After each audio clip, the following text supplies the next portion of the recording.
And what is up?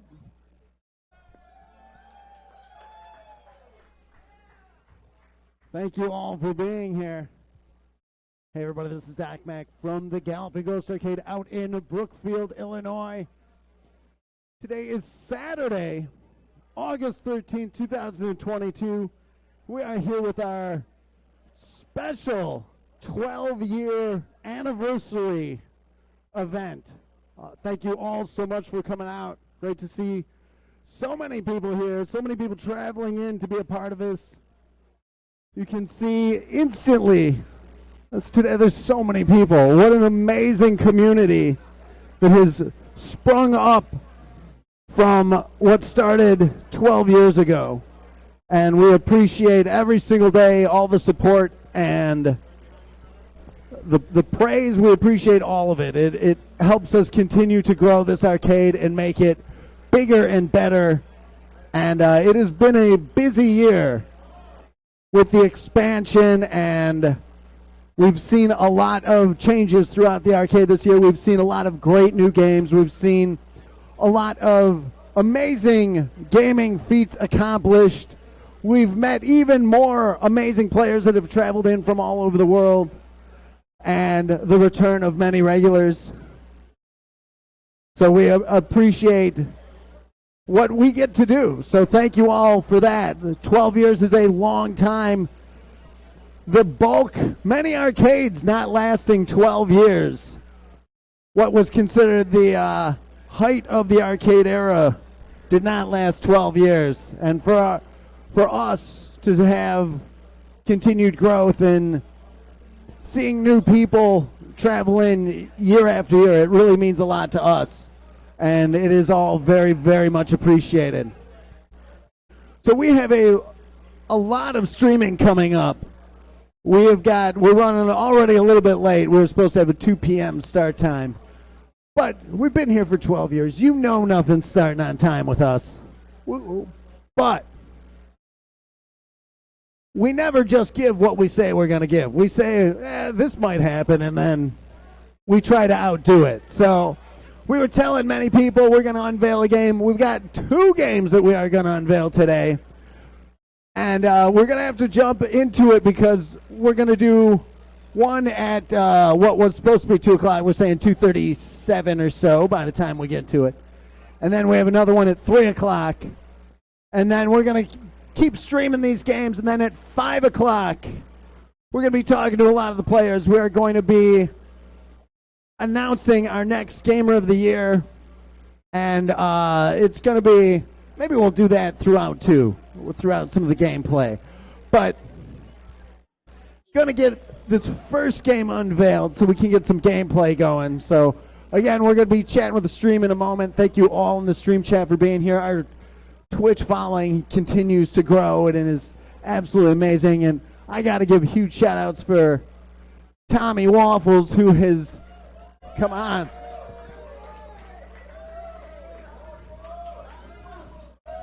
Putting in the hours, making it all happen, making sure every event goes off without a hitch, working tirelessly, open to close, and everybody else that works here at Galloping Ghost, we all love what we get to do. Everybody working so hard to make sure that we're able to continue to do what we do. So, but we'll get to that. We'll get to that. But first, to help get this game unveiled, let's summon forth the greatest Mortal Kombat 9 smoke player of all time, Mr. GGA, Tommy Waffles. You're on the scoring side? You're taking the scoring side of things? Man, awesome. Crazy things for the 12-year event.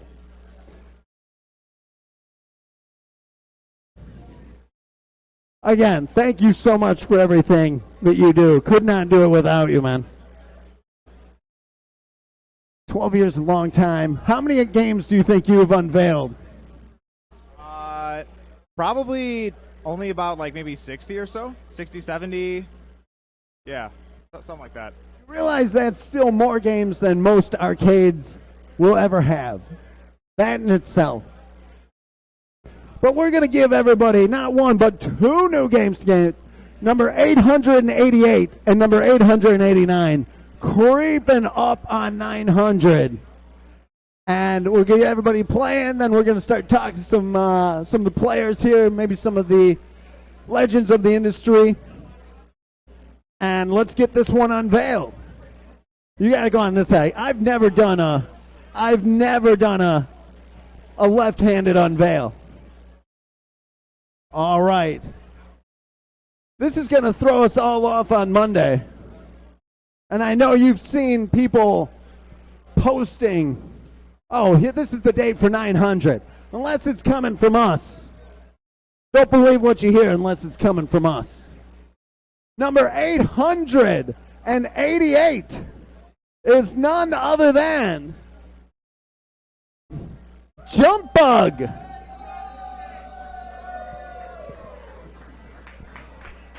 Released from Rockoa back in 1981. This game was requested by your current Gamer of the Year, Stephen Lucas. Let's hear for your Gamer of the Year. He's had a tremendous run this year. Of course, when you become Gamer of the Year, we ask the mighty question, what game that is not on the arcade floor would you love to see? Stephen Lucas said Jump Bug. So let's bring Stephen Lucas up to have him play the inaugural game of Jump Bug as it goes on to the Galloping Ghost Arcade floor. It's game number 888.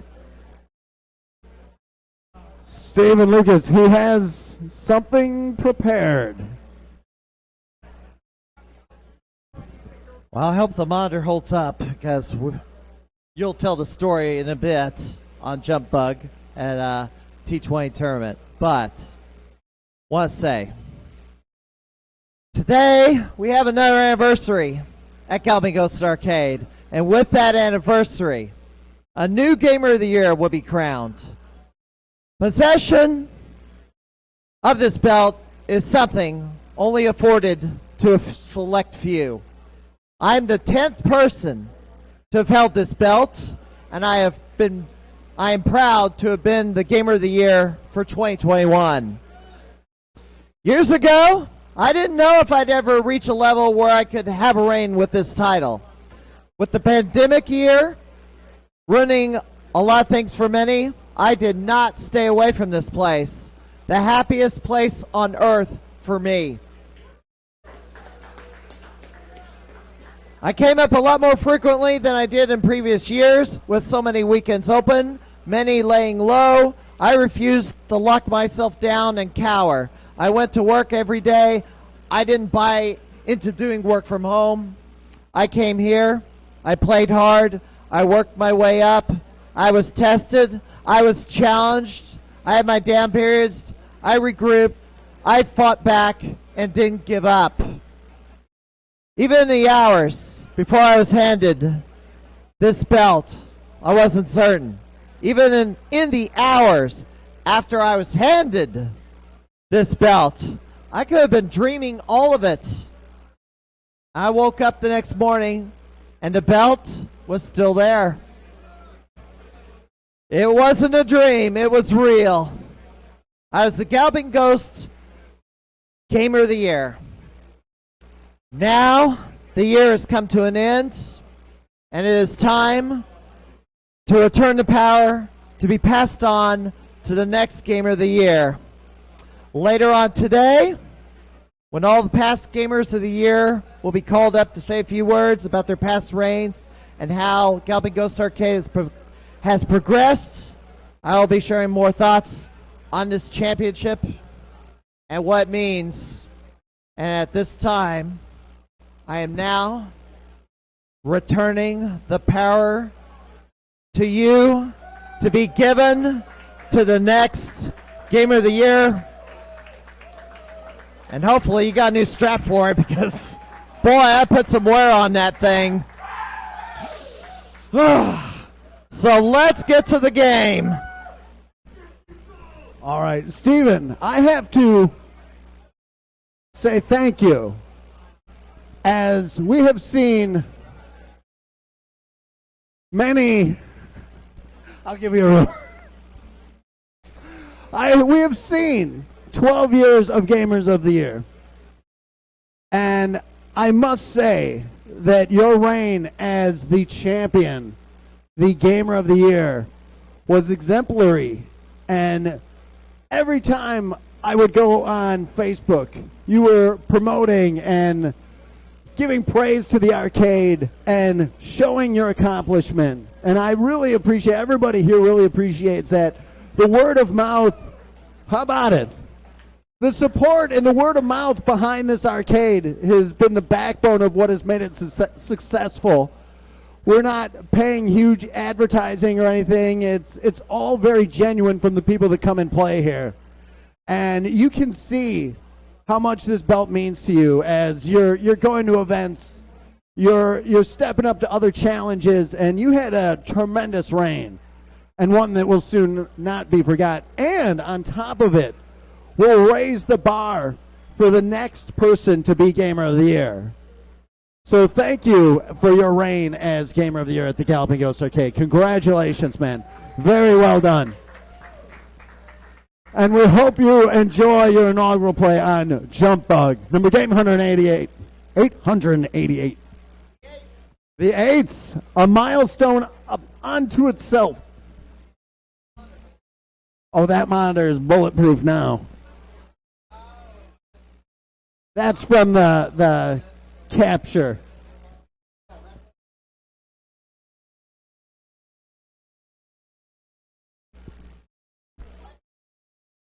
Stephen Lucas, why did you pick Jump Bug? I was inspired to pick this game because this was part of John's Arcade, John Jacobson's Restore series.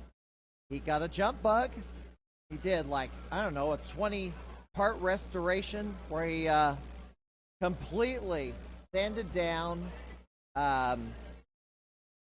rejuvened the monitor, entire new artwork, repainted, bondoed, just the works, just one of the most extensive restores. And when he was all done, it was a bright, beautiful cabinet, as if, I don't know, he is brand new out of the box. Almost. Control panel had a few imperfections, but we'll overlook that. So, you've gotten some of those restores that popped up in his series. Journey was another one that he spent many, many, many weeks and months restoring. This was another one. I mean, Quantum, you just unveiled that on the floor last week. That was another one. But this one hadn't made its appearance on the floor yet. It was one of Rockola's best games, so it needed to be here. That's why I chose it.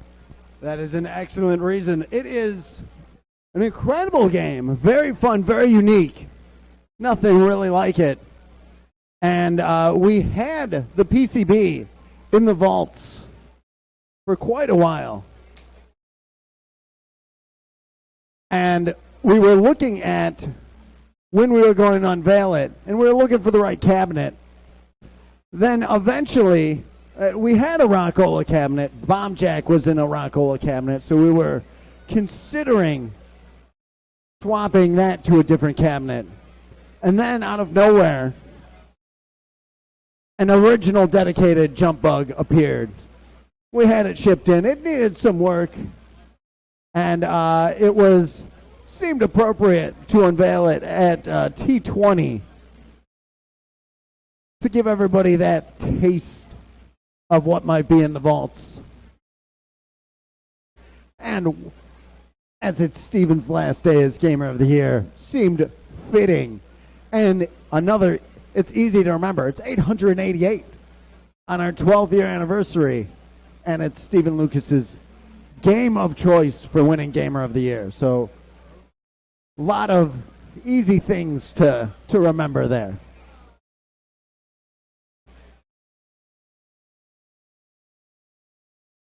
Don't forget, we have another game unveiling coming. How soon are we doing that unveiling? Waffles tell me, who knows? Sure. Who knows indeed?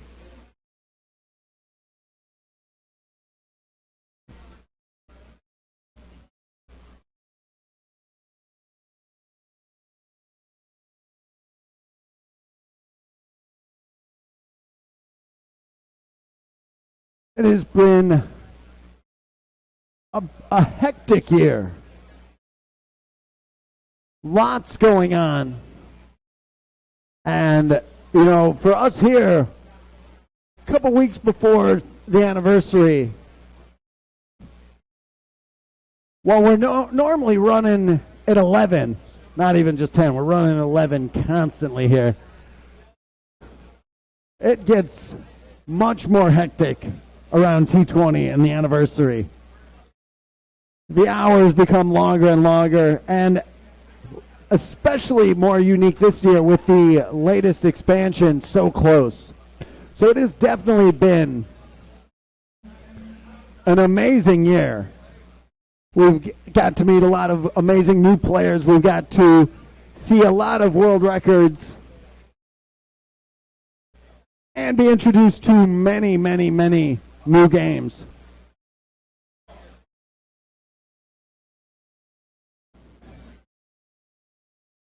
And it being 12 years in, normally you see, again, most arcades don't last 12 years. But there is no end in sight for us.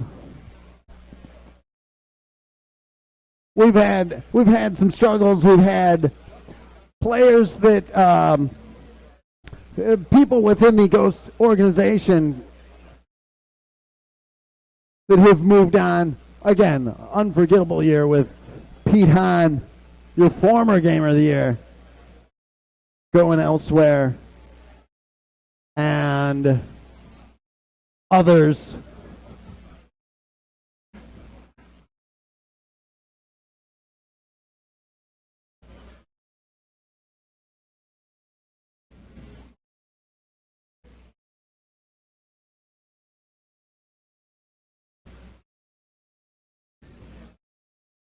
We have Brandon here working on things today.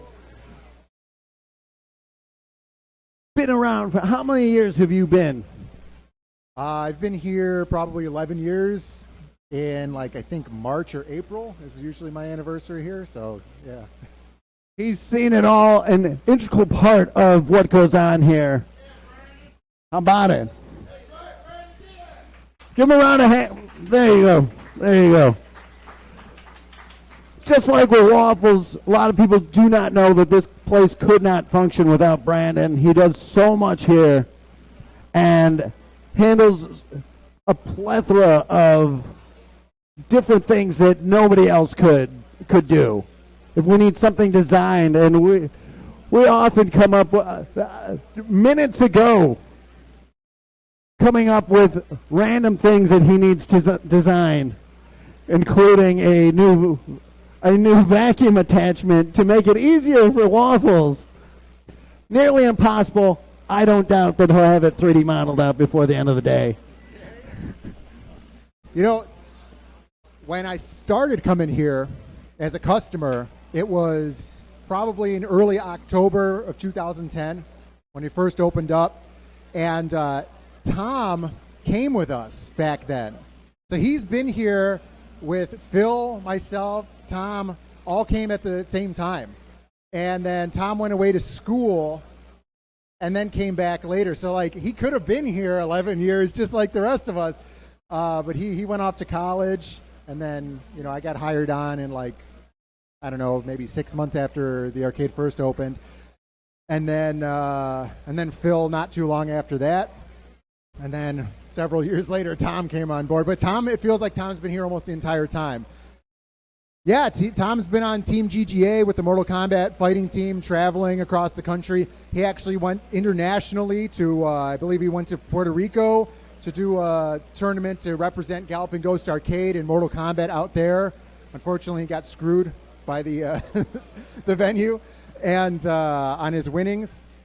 But yeah, so Tom's been here almost the entire time. I mean, he really has. And like sometimes we'll talk about stuff like, oh man, you weren't here for that? That's so crazy, because he's just such an integral part of the team. It's awesome. Thank you, man. It is, again, I talk about it often. It is a true team effort to get everything done throughout the week that we do, and could not do it without the amazing, talented people that I am fortunate and honored enough to get to work with. We don't tend to lose too many people because it is such a unique place to be. Well, let's see who's stepping up next. You stepping up? What is up, man? Thank you so much for traveling in. How's it been here this week at the Galloping Ghost? Awesome, man. This is the place to play your arcades. If you want to relive your childhood, come here and make some good friends like Chris. Thank you, man. Thank you, man. See how he does on Jump Bug. Anybody else want to say anything on the stream chat? Well, Kevin, amazing pillar of the community, host to the Fur Meets here at the Galloping Ghost Arcade. Kevin's been coming forever, since the very beginning. He was, how old were you when you first started coming here? The first time that I came to this arcade, our dad took myself, my brother, when you guys opened a month later. So it was September of 2010, and ever since then, it's just been a journey. I practically grew up with the arcade. I'm going to be turning 25 in 2 months. So over half your life. Over half my life, yeah, for real. And like, I'm just so overwhelmed with excitement and appreciation for you guys as a whole, because I'm telling you guys, like, this place not only is a great place to make friends, you can make great meets here. You can make a ton of new friendships out of the blue, random people. You could even come here, to relieve some stress whenever you're feeling down. So again, Doc, thank you so much for making a place as awesome as this, and especially thank you to your team. So thank you so much. Thank you, man. Thank you, man. It is amazing to hear that over the years. It's the experience I had in arcades was a very different one. I lived in arcades and didn't really get to I didn't talk to people too often. I was pretty antisocial. But here, you can see the difference. And it is an amazing thing to have so many people get together from all over the world, and everybody's always smiling. It's just a great thing. So somebody else, I think I saw Tim Foley. What is up, man? You've been coming for a long time, too. Oh, man, I know. Yeah. I've been coming here since 2011. Probably, I don't know. I'm not here. Check. Okay, got to speak into it a little bit. Been coming here since 2011. I think you had 100 and something games, maybe 180, maybe close to 200. When you used to cook pizzas up here and do all sorts of stuff, you had cocktails all over here, cocktail cabinets, not cocktail drinks, but you've always been a big person on not just the games, but the spirit of the game and the whole entire presentation and package. And it's you're like a preservationist. This place. You come here, there's games you'll never see anywhere else. Yeah, maybe you could play them on MAME or an emulator, but it's just not the same as the sights and the sounds of everything going on here, and the community, and just seeing people and all that type of stuff. So I'm just, I'm glad, I got a 6-year-old now, and I can't wait to bring her here, and hopefully we'll all be old and grandparents and grandkids running around and trying to set high scores and all that type of stuff, and just everything you guys do. It's awesome. I think Chicagoland is the capital. I know that might be a bone of contention. There's other places that say they're the capital of video games and stuff, but I believe Chicagoland area, Brookfield, there's other arcades out there that you've helped, and just this place means a lot to me and a lot to these people. Oh, hey Jeff, how's it going? And then you could talk to Jeff Lee here if you want. If he wants to say something, just come on down to GGA if you haven't been here. Check out Pinball too. He's got a pinball place. It's a good price. You could get, an all-day pass. Spend a day. Spend a couple days. But congratulations, Doc. Thank you, man. I appreciate that so much. 'Cause I love hearing stuff like that. That it means something more than just a room of arcade games. One of the things that makes this place so special to me, as we opened Galloping Ghost Productions back in 1994, and game design, game development, that whole side of it meant the world to me. And the people that were inspiration and motivated me and made me dream to make video games were people like this gentleman right here, one of the legends of the industry, Jeff Lee, creator of Qbert, pretty much did artwork for every Gottlieb game out there. And how about it, Jeff Lee, the one and only. He has been so amazing and generous with not only sharing stories and artwork and the history of these great games that we love so much.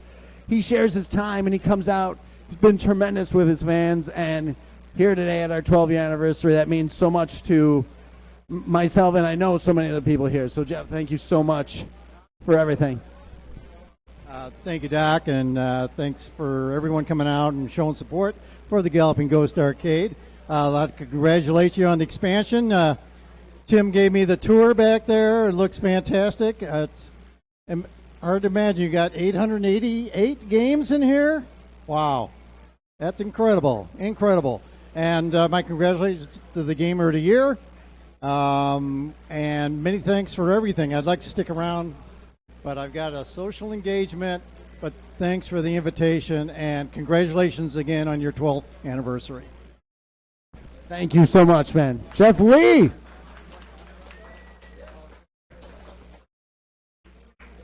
Jeff has not only, since we've been having Jeff Lee stop out.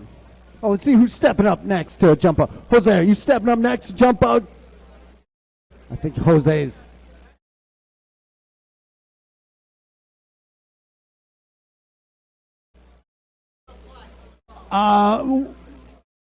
We'll have Jimbo on in a moment. So, Jose's stepping up to Jump Bug.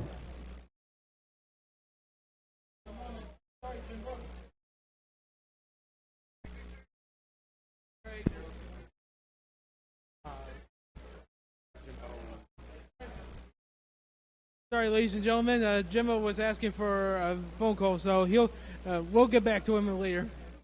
We'll have him on. We'll have him on. Wouldn't be an anniversary without Jimbo Slice. Not only former Gamer of the Year, but Gamer of the Decade. Should we show that? Let's see if we can zoom in on Jimbo Slice and his Gamer of the Decade statue.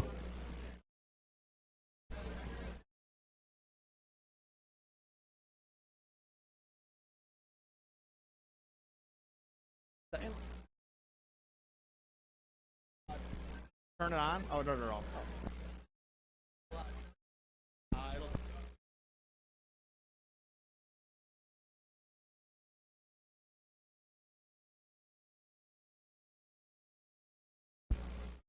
All right.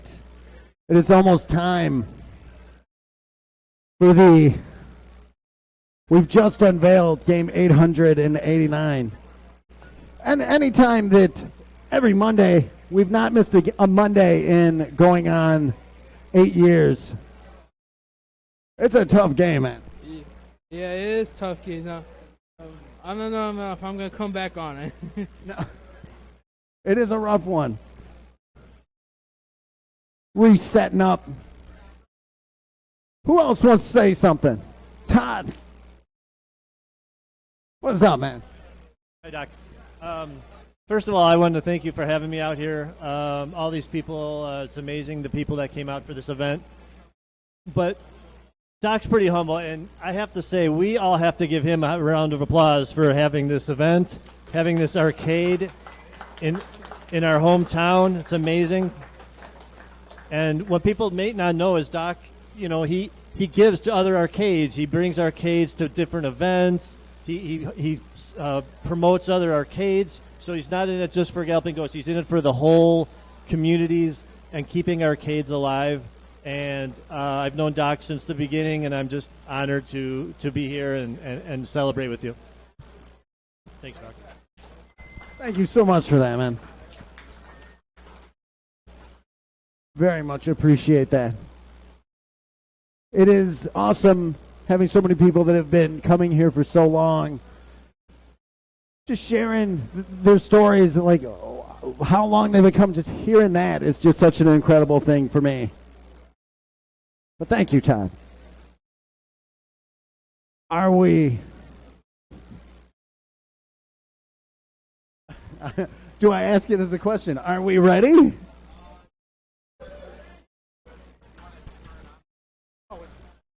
No, we got it. No, it won't be that loud.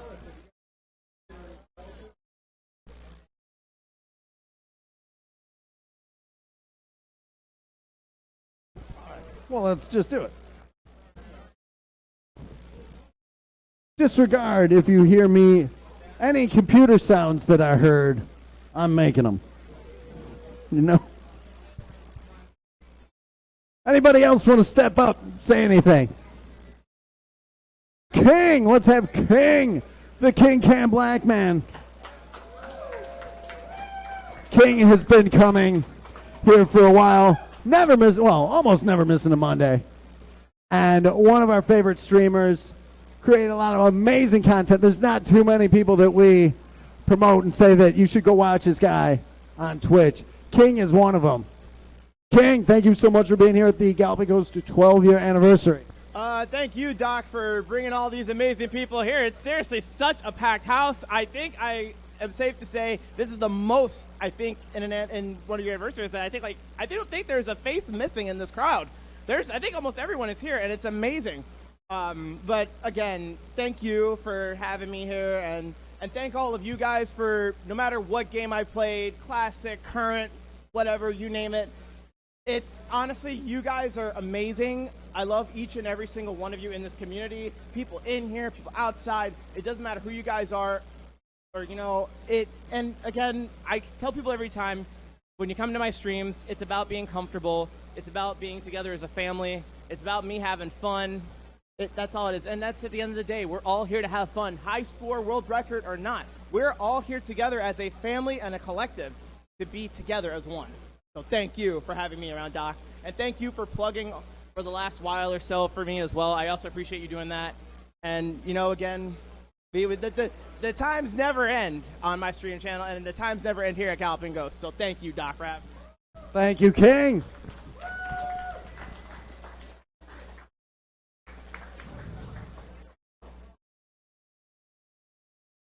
Waffles.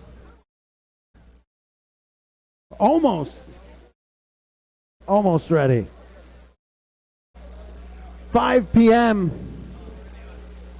we will be awarding crowning the latest gamer of the year, going over his her accomplishments for the year. People guessing and speculating. I think it's this person. We've seen flowcharts and tables and percentages. Unless you hear it from us, you never know. You never know. We try to bring some surprises. As last year we had one game unveiled, which was Space Zap for Todd. Awesome to have him back in. Todd, what did you think of Space Zap last year? Oh, Space App is an awesome game. It's something that brought back some childhood memories. Me and my father playing it, and it was just a fun game to play. Very awesome, man. Thank you so much. I always appreciate you. Such an amazing supporter throughout every stream, and we really appreciate that you take the time to travel out and be a part of all the craziness that the anniversaries have to offer. So thank you for that, man. Thank you for that. Let's see. Waffles. Jose wanted to say something. Ever since I came here to this arcade for like a year, like in May 28th, 21, I never thought I would be part of this big community and get a documentary shoot and scoring some big high scores over the years, from like Raiden 4 to Lane Gretzky to Viper Phase 1 and all the shmups around the game. Just any game in particular, whatever I like, I never thought I would also be part of a huge community full with love and support from everybody. That is awesome, man. It's incredible. As everybody said, this is a very easy place to make new friends, new acquaintances. We see people come in from all over the world, and if they're here, they've got already one thing in common, and usually two, because usually everybody's in a really good mood when they're here and playing video games. So it's a pretty easy place to just be and meet new friends, which is just an incredible thing to see that happen for 12 years consecutively, and never a raised voice here. It's a unique place in today's world, and very much look for it to continue to be that and more over the next 12 years and beyond.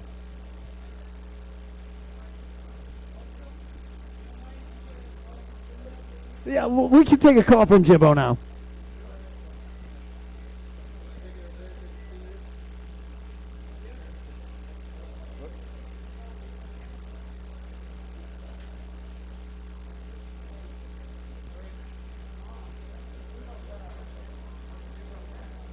All right, live from the Jimbo cam.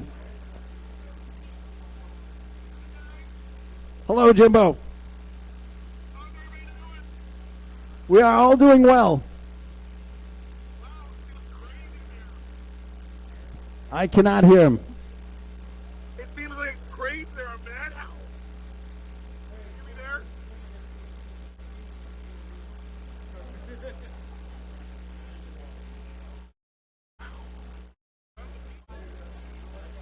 You know, if you didn't hear me, I am just flat. It's not. Vegas arcade.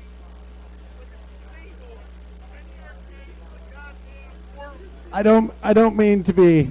I don't know if this is working. I'll show how it looks on Facebook. And then it's up, and then it scrolls on past. Jimbo, unfortunately, we cannot hear you very well. Is there anything you would like me to tell everybody?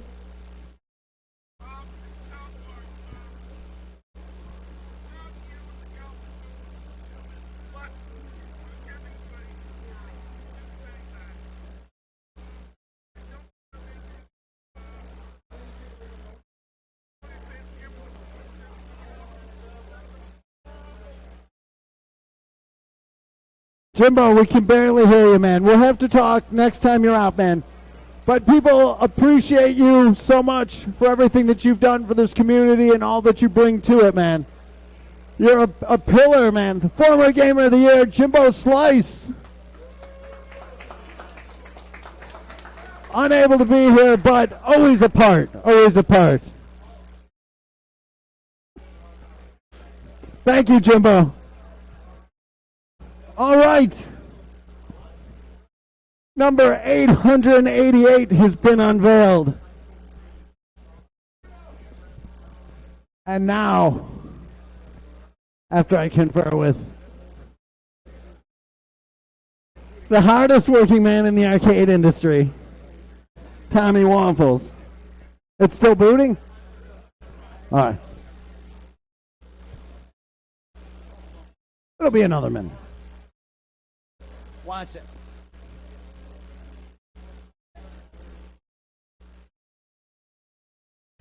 We have, as I see, pastries going into the crowd. I know Fat Chris is making the rounds. Thank you, Fat Chris, for all that you do. Come on, Fat Chris!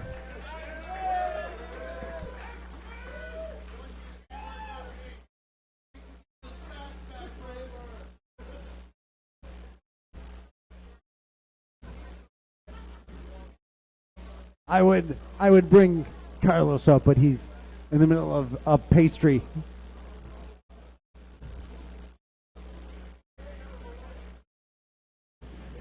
And in just a moment, we will be unveiling number 889. 2 games today, and it's not even a Monday. So as of Monday, we'll be only 10 games away from that 900 milestone. What's that? I said days? Weeks. Everybody knows what I meant. Nobody in the stream chat corrected me. Not yet. So number 889 coming up. Monday will be number 890. The largest arcade. You know, I'm always hesitant. I haven't been everywhere in the world throughout all time. But I would venture to guess that 890, probably the largest arcade of all time as far as unique games. Probably don't even think it's really even close, but still have to do our checking to make sure that we're not saying anything that isn't exactly accurate.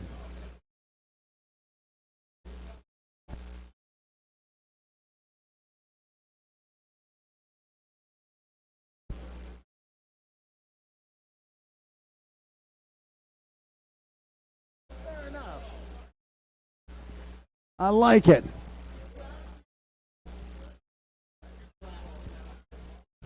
Can we turn it down?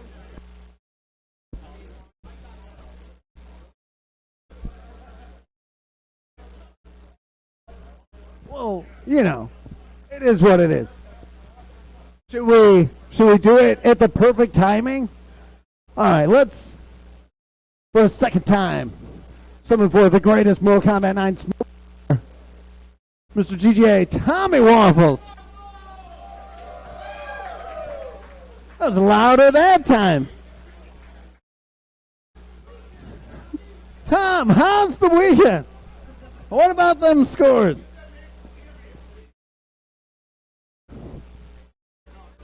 All right, number 889 going on the arcade floor.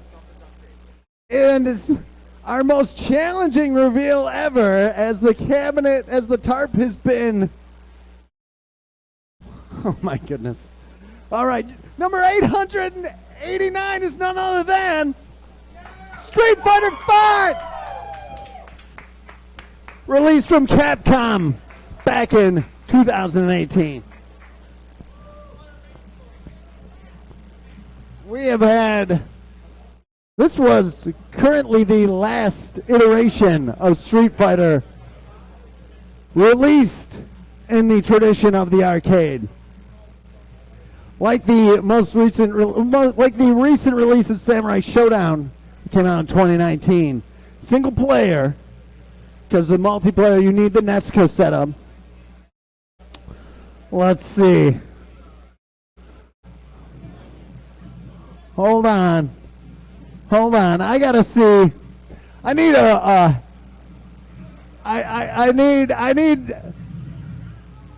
gotta have. Let's see who's doing this. I gotta go with Fat Chris.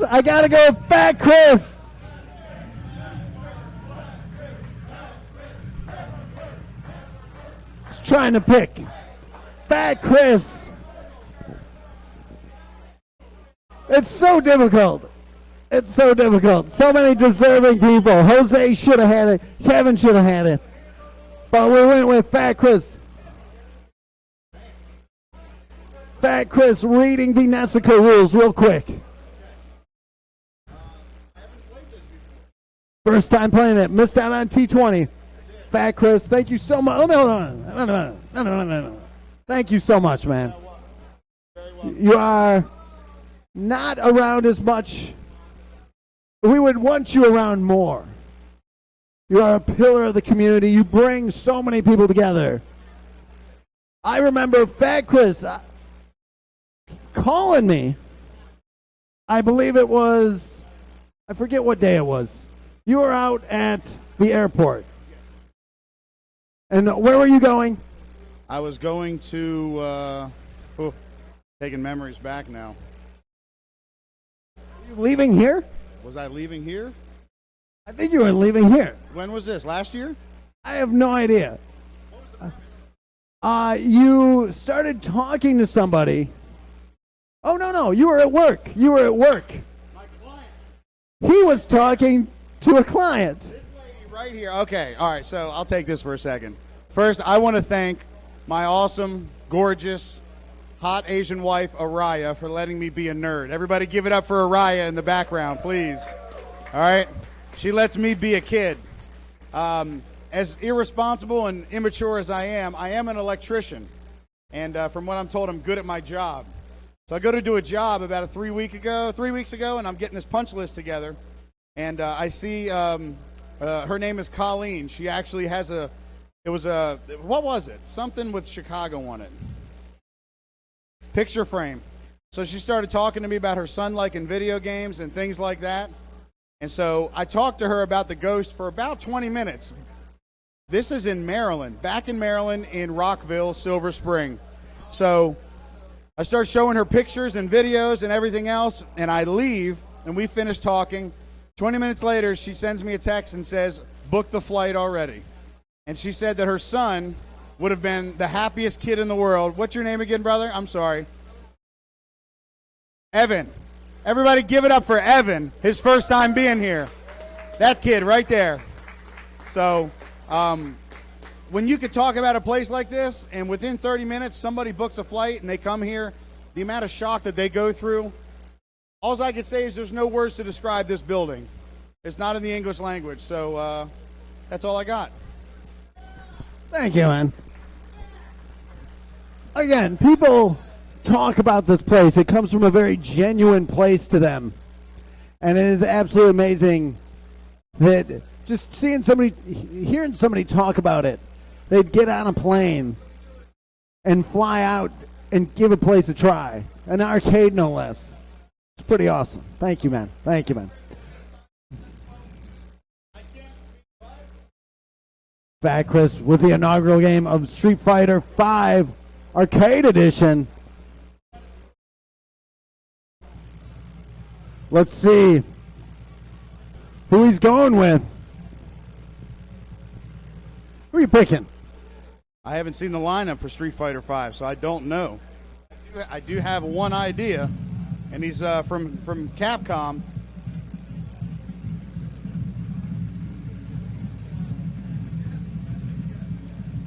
He's not in here. Are you looking for Mike Hagar? I am looking for Mike Hagar.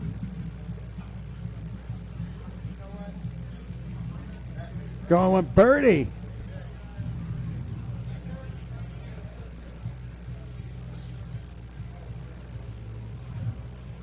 Birdie, who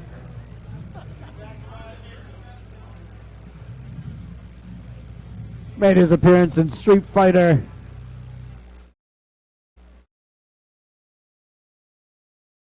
Big in Street Fighter Alpha.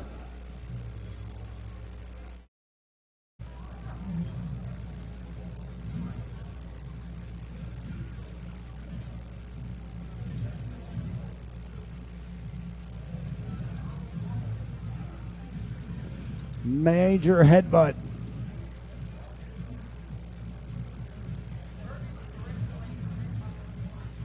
Right. Originally in Street Fighter, but made big in Street Fighter Alpha.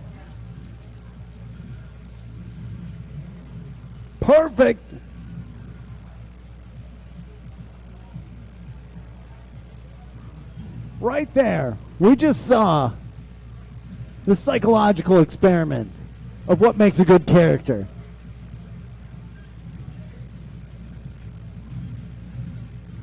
Fat Chris enjoying Birdie's animations. You can always tell somebody if they're liking a character. They mimic them. Fat Chris tearing it up. That's enough? All right. Fat Chris walking away from a perfect record. Thank you, man. Who's Fat Chris? Who's stepping up next? Who wants to continue a birdie run? Jose.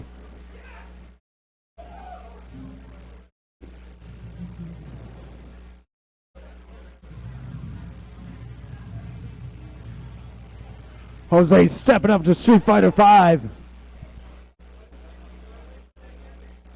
You got to run with Birdie right now.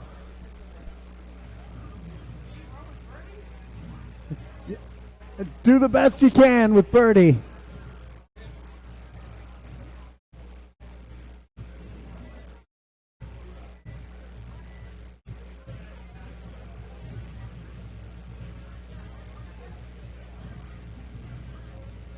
Jose looking for some moves.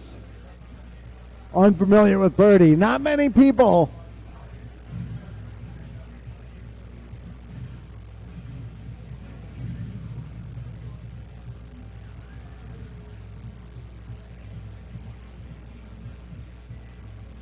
Rolling with Birdie.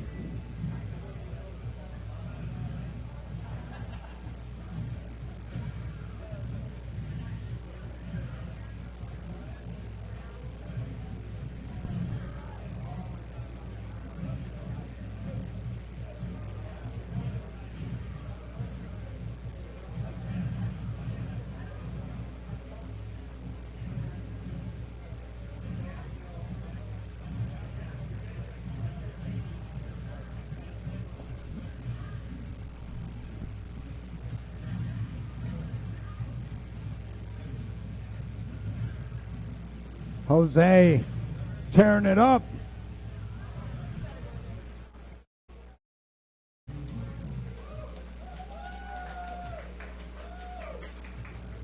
It's a big donut. Keep rolling ahead. Ryu or Cammy going against Ryu.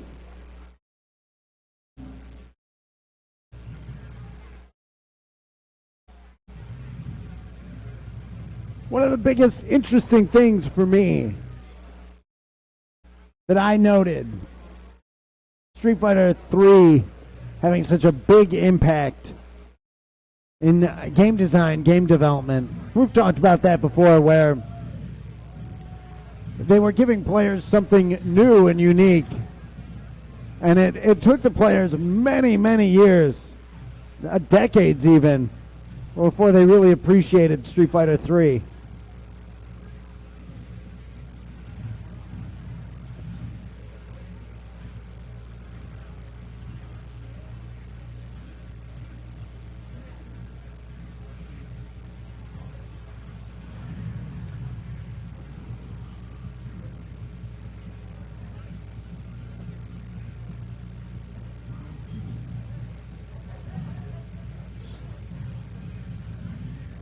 Maybe we have Jose. Maybe he will be a new Birdie player. He's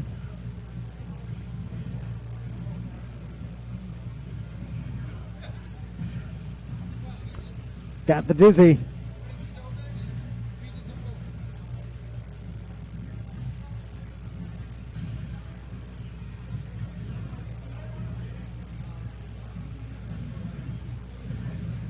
Big KO.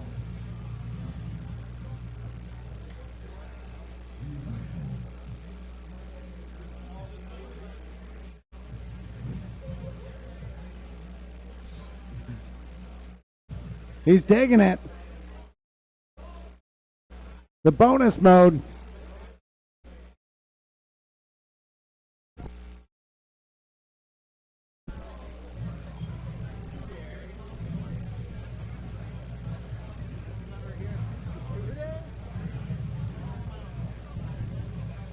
on. There used to be a guy that came in here all the time, Uday Kumra. I remember him back when we first started coming here as fans. And in fact, this is the perfect time to talk about him because we used to play Street Fighter 4 all the time, Arcade Edition.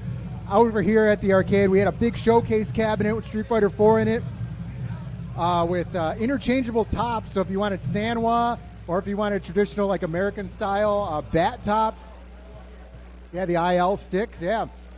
And Uday, huge arcade fan, huge Street Fighter fan, used to come by all the time, big weekender, like come by, to set up like impromptu tournaments and stuff, and he's not out here. This would have been the perfect time to get. He came up, schooled everybody on Street Fighter. It's too bad that he's not out here. I know he's busy, he's a busy guy, but surprised, a little disappointed. You would think 12 years he'd be here. Unfortunate.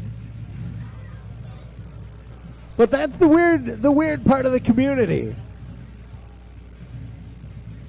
The players, we remember all the players that have come here and have had an impact. And it is kind of the evolution of the arcades. Like most players, 8 years is a long time for a player to go to an arcade consistently. Often we would see arcades change with the games. Like it went from more of a classic style game to JAMA style games like Double Dragon and Turtles and that later era. And then we would see the fighting game. And as each era of gaming changes, often the players would cycle out.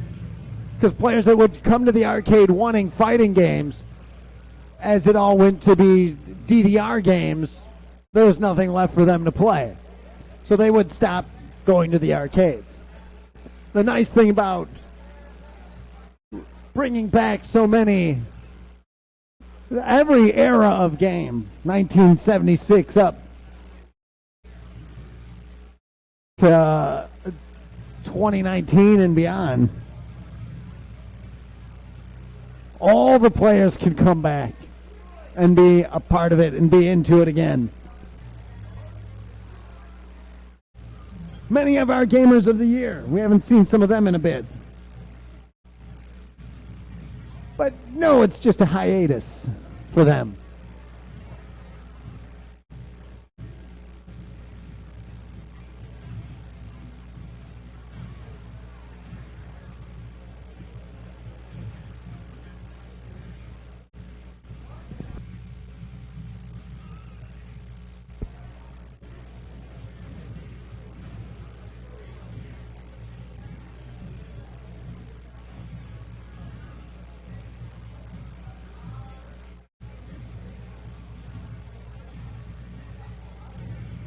Takes him out with a sweep.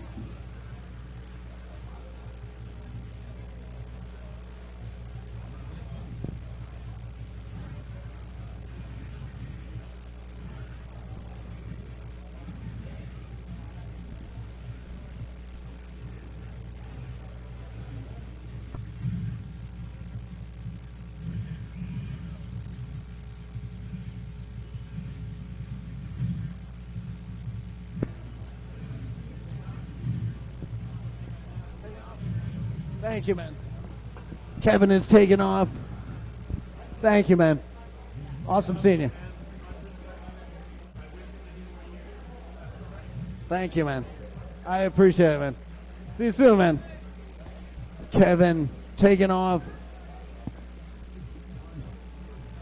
Again, one of the pillars of the community. GeoHammer saying, thank you for my Big Red 4-slot MVS. Teaching me how to wire it up. Still a treasure for me. Absolutely. That was one of the amazing early on. You know, as we do, we've got 12 years of doing events and cool things, and we used to do wiring classes here. And I remember the first wiring class we ran. It was me and Brandon. In, at the time, the party rooms, the console rooms. And amazing to be able to show that side of things.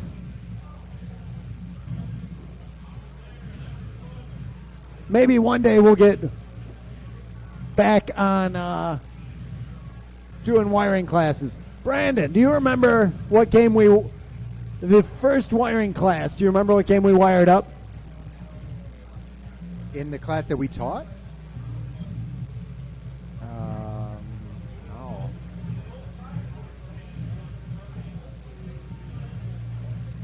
I don't, do you know? Yeah, do you know? Was Dragon Spirit. Yeah. I remember doing some of the wiring and stuff on it, but I don't remember what game it was. It was just a standard JAMA, and I remember Scott Lambert from the Underground Retrocade came up to us afterwards, and he's like, wow, I just learned so much. And he's like, you're probably not going to be happy I'm here, but I'm thinking about opening up an arcade.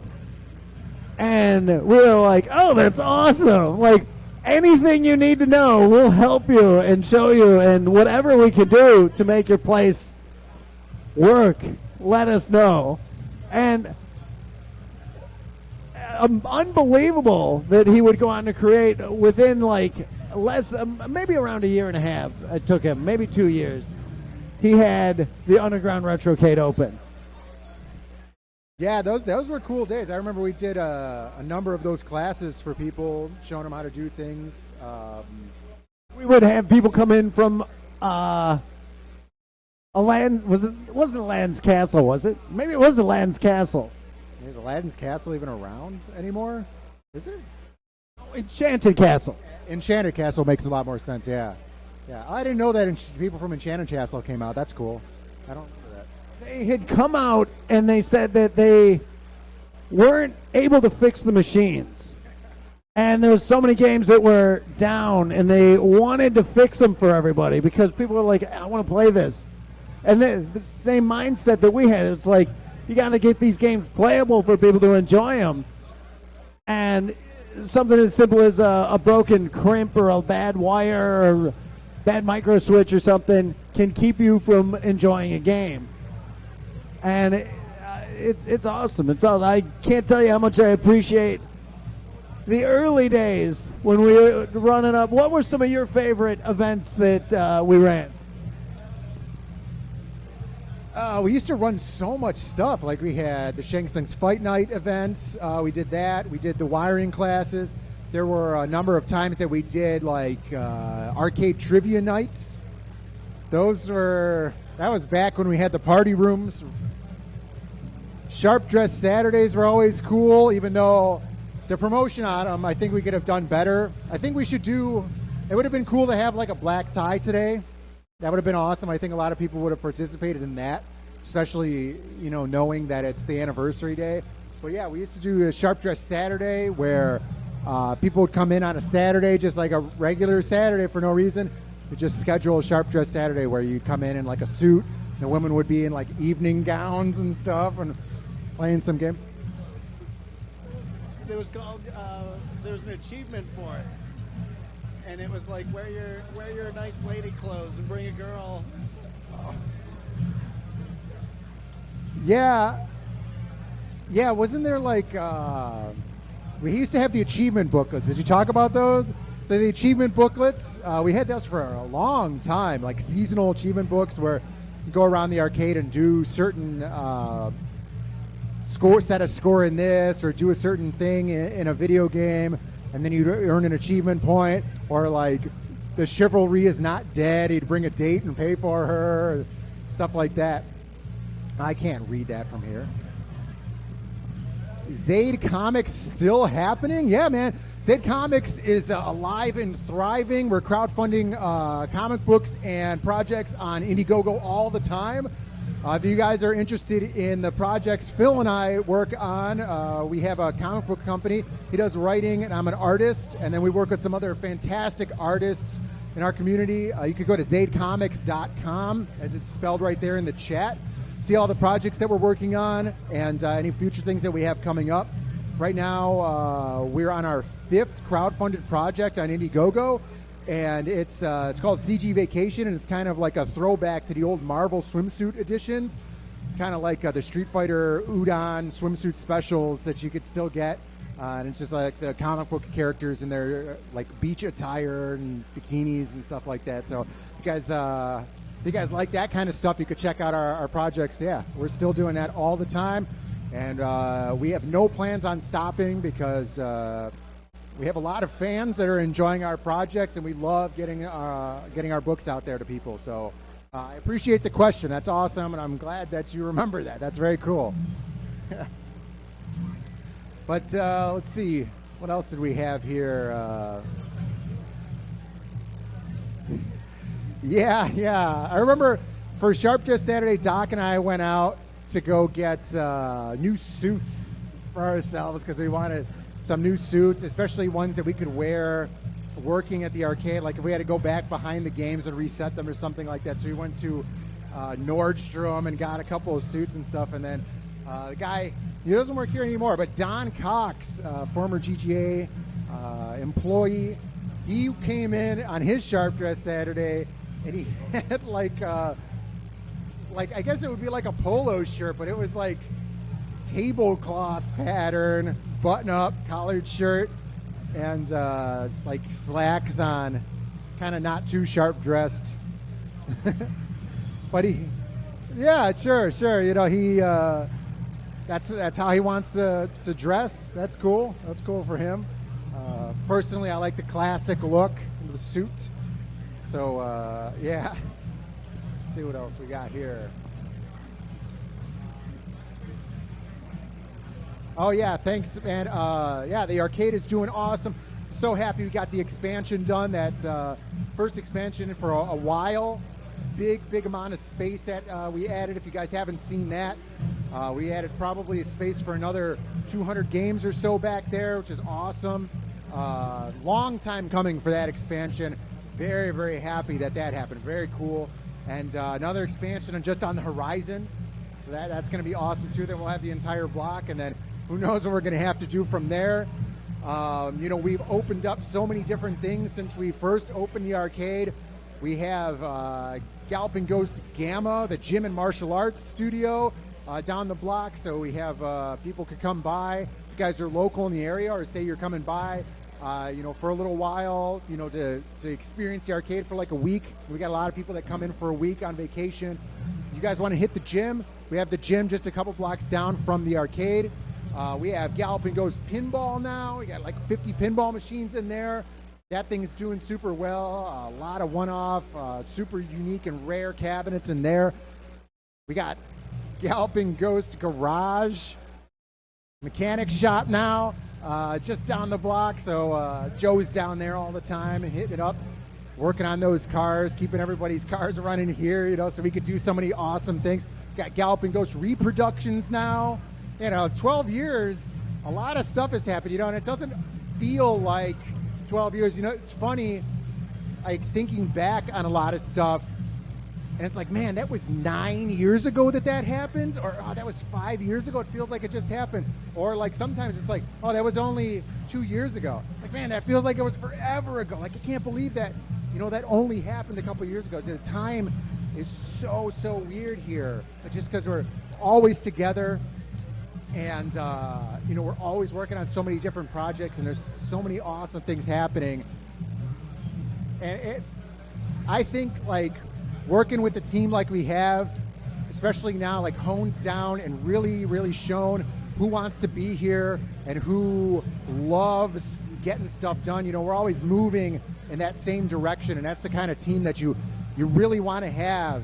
And at a place like this, you really need that. Because, I mean, we had probably at one point maybe 20 people working here just in the totality of everything, you know, and, you know, there's that core group of guys that just like goes out, you know, hammers everything down. Like, we're going to go do a show, you know, everybody's there the whole weekend working multiple hours, And I couldn't ask for a better team to work with. The guys that want to do that stuff, it really shows, and that's so awesome. And I feel very fortunate that we could have a team like this. Like Tom, who that guy, he'll come in every day if he needs to, and he'll be here to make sure everything works perfectly. I've been with my brother Phil here almost the entire time. Him and we could go and knock out anything that needs to get done. If you need something done that's a huge project and it's got to be done in a couple of hours, Phil and I could just go and hammer away at it because, we work so well together. Communication's great. And pretty much everybody else is exactly the same. Nobody here is, above doing anything, and that's awesome. I love that so much.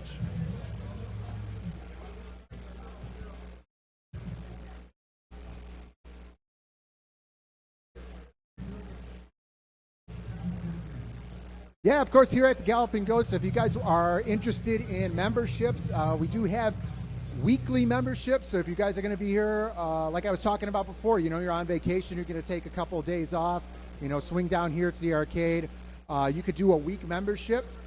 You could get that hooked up instead of coming in and paying every day. You just get yourself a nice week membership. Come in as many times as you want during that week.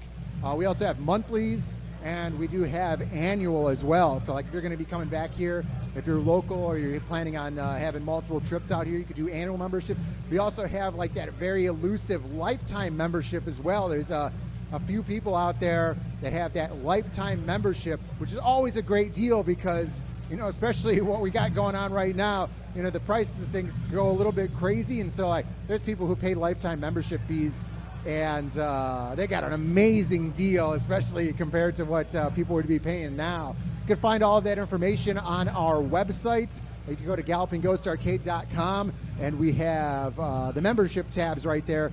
All of that stuff has been updated, and you can see all of that information right there.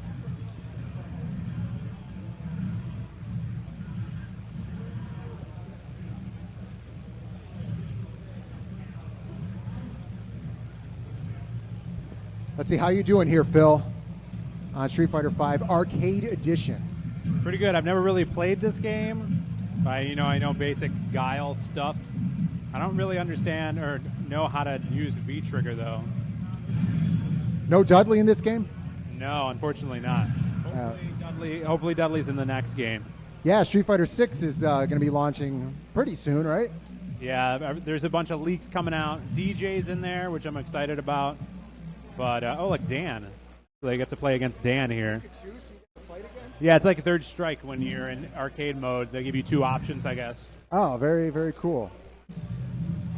Yeah, I like the style of this game. It's not too, Street Fighter 6 has that too realistic look. This is just on the border of that while still looking a little bit character-like. Well, so it looks like got some guys moving some games around it here right now. I wonder what the plan is.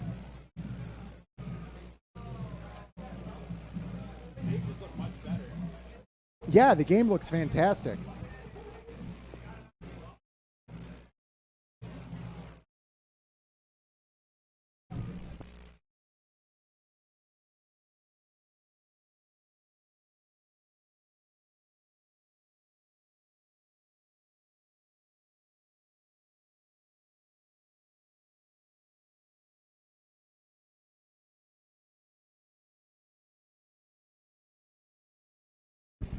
To answer your question there, Hater Shack, we do not have Dangerous Seed, but who knows? We're adding games here all the time, so it could be coming up. Who knows?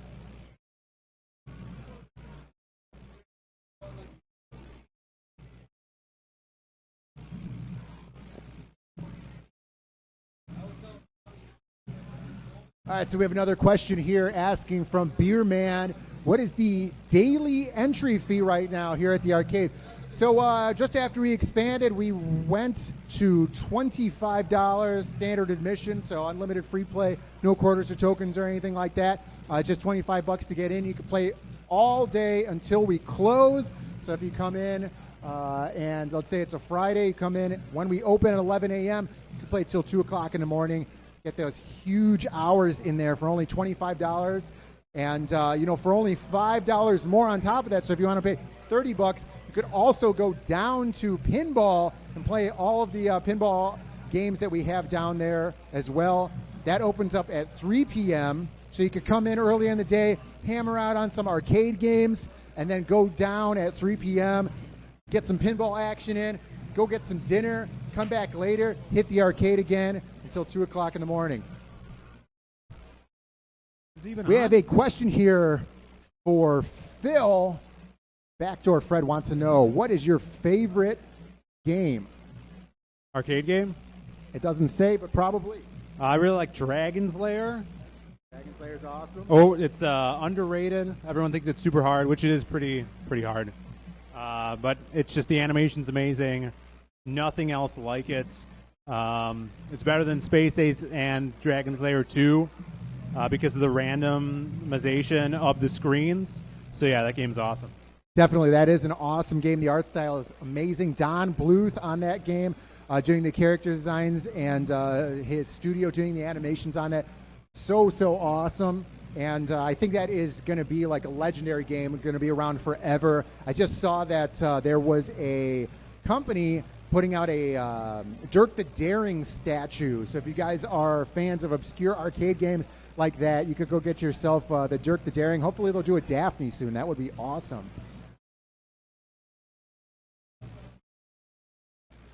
Airhead, will this game have a record card for Arcade? All the games here at the Galloping Ghost Arcade are going to be set up for Arcade, so you will be able to set scores in everything.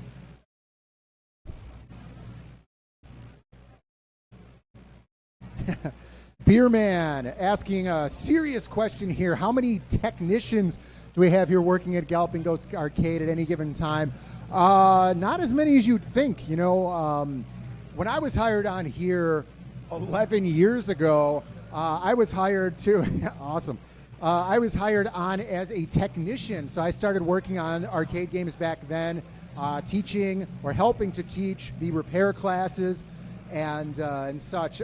Since then, basically, I've graduated up to productions. Occasionally, I'll do some repair work, and I'll work on some things like we just had the T20 tournament, so I was helping out getting all of those games done in a big time crunch, because we had to basically add 20 new games to the arcade, for that tournament at the last minute. So that was a lot of fun. Hadn't done that in quite a while, but pretty much on any normal day, Doc is down here working on some of the games, as well as Doug Fox, our master tech, and so he's here repairing stuff pretty much every day, really early in the morning before the arcade opens.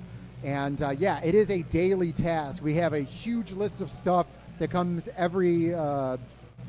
basically every day. There's multitudes of games being added to the repair list. I remember when the arcade was much smaller, about 250 games or so.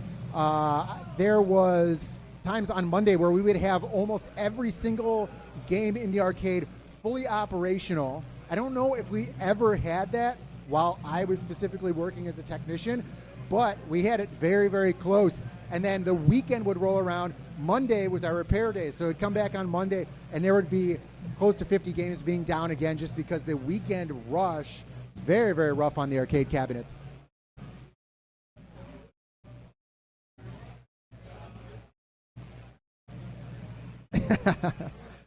I think it's the microphone. The microphone's really it might have the Doc Mac filter on the microphone.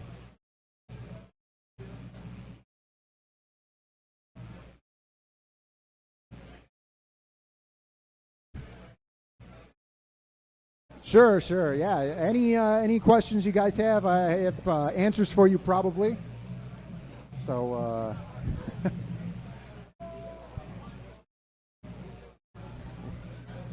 Whoa, do we have Double Dragon 3? No. Double Dragon 3 had its time and did not make it to the 12-year anniversary.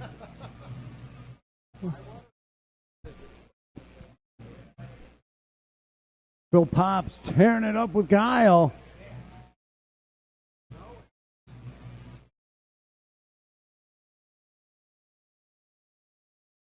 Hater Shack, we do have Double Dragon 2 in an original dedicated cabinet.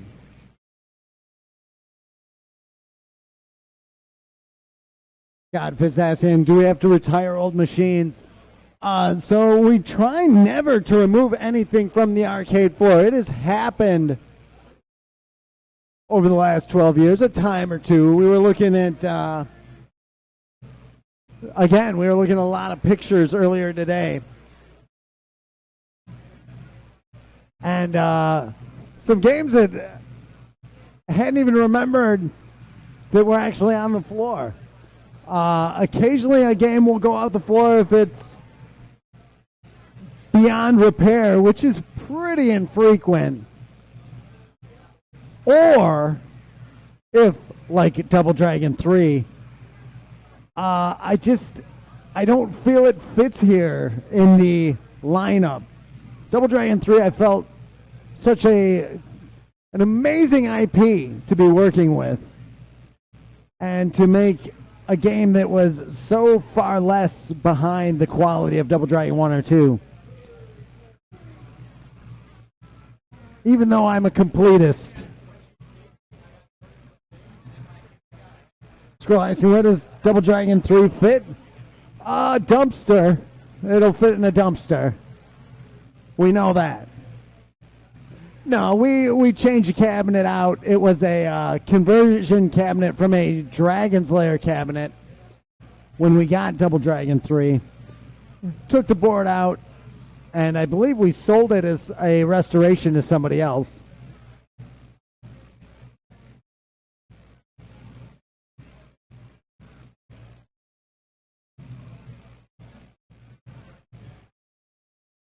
Stay tuned. We have our Gamer of the Year event coming up. We've got more Street Fighter V, more stories, more from people around the arcade. One of your Gamers of the Year, back to Fred. What is up? I remember when Doc would stay open till 4 a.m. back in the day. If the players are here,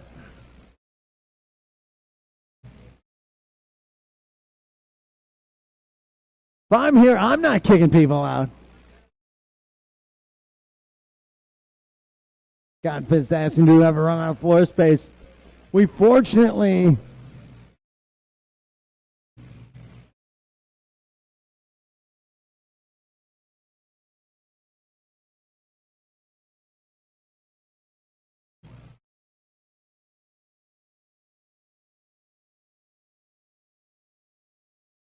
working on the next expansion.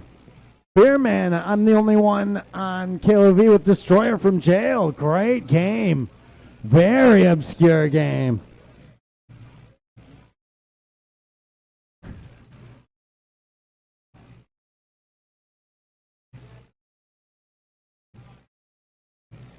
Fred, I miss those days very much.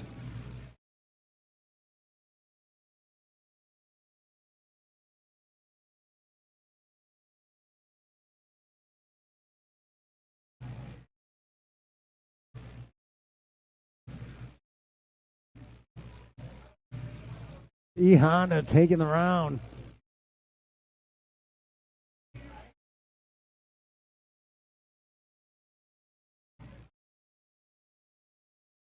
That sumo headbutt out of the gate.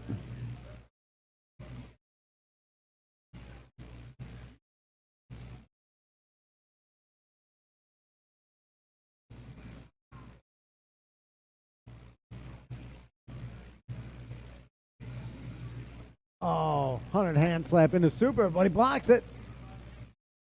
Bill Pops, member of Team GGA for a reason. Is it gonna? Oh, come on now. Excellent run, excellent run. Bill Pops.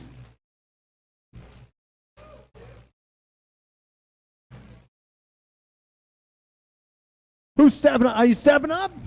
Street Fighter shirt on. I should have had you on first. How have you been? Recovering suffering from the broken right arm and the humerus. I slipped on black ice at the end of last year. Hope you're doing better. I'm glad you're here. Let's see how she does. Street Fighter V Arcade Edition.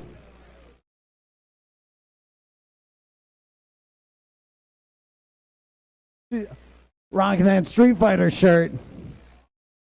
She means business.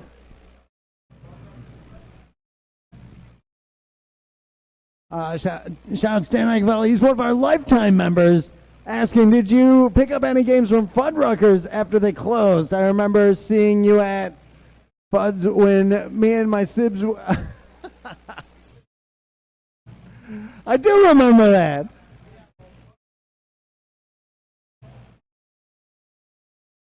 No, unfortunately, we didn't get any of their games. None of their machines. Mr. Meow Meow Pants.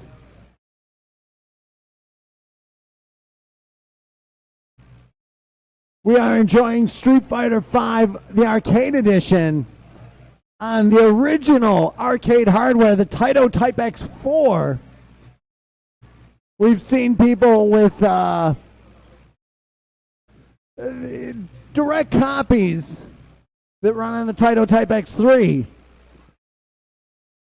This is the real deal, though.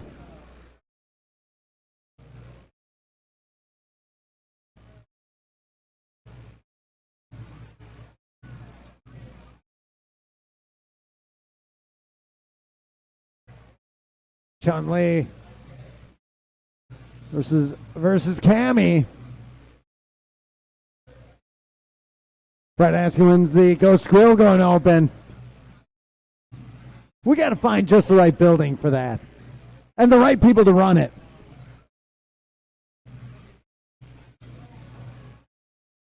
I don't know if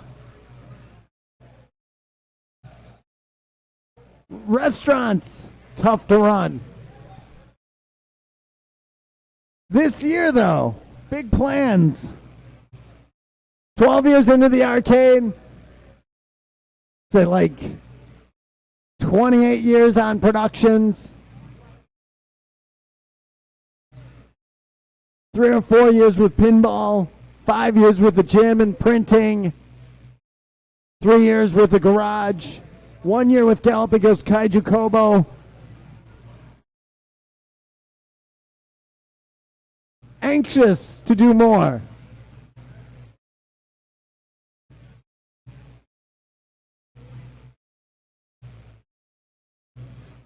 Hater Shack, this was on console. This was on pretty much all the consoles.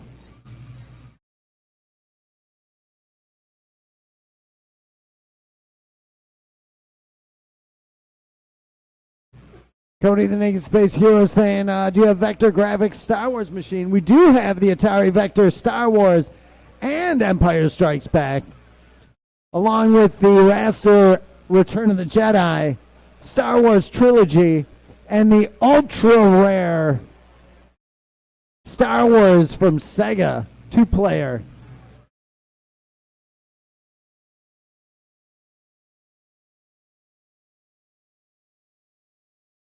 Fred, next time you're out, I have to show you.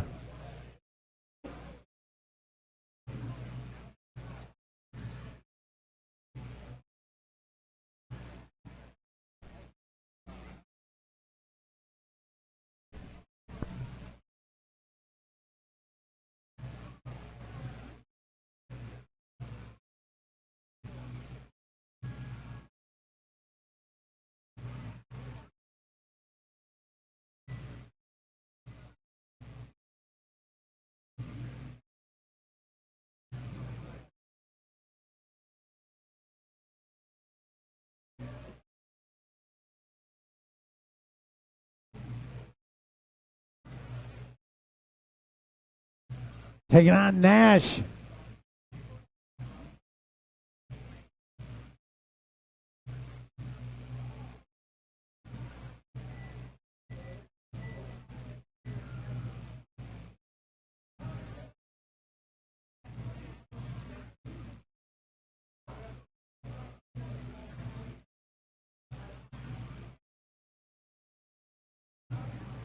That'll do it.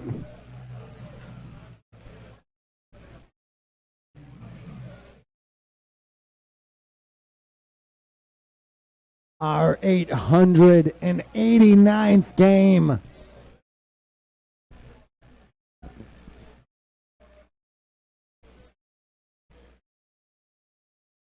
Creeping up on number 900. Prestige asking about Dark Presence. We've got a big programmer meeting scheduled for this Wednesday. So hopefully shortly after that, big Dark Presence update coming.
Rehab asking about Arcade in the final stages of redesigning that entire website. Huge improvements to the site coming. That in itself has been a long time underway, but so much that we wanted to add. Integrating a better site for games, for racing games, fighting games, pinball.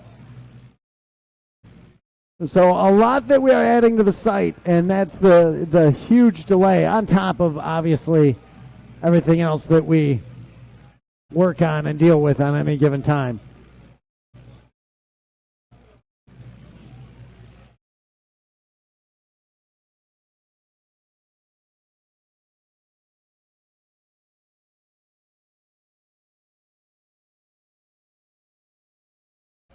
Mr. Meow Meow Pants.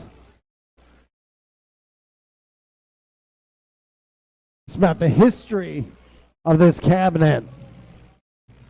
This one, a standard conversion cabinet that we built up using, again, all original hardware. Went with Sanwa joystick and buttons on it.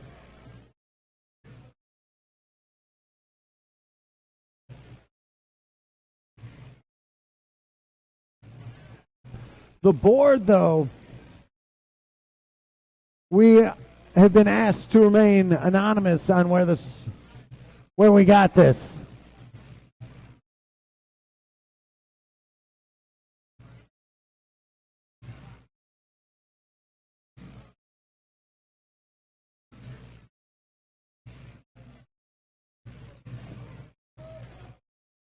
Tearing it up.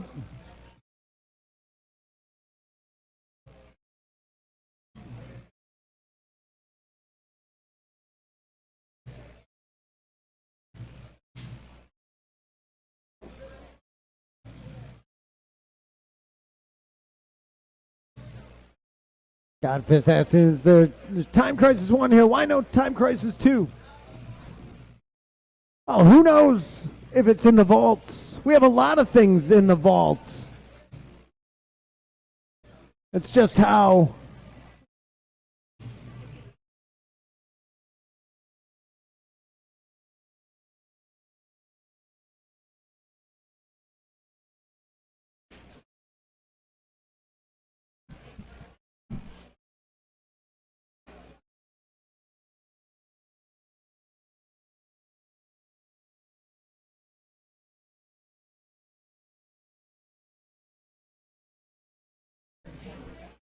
maybe.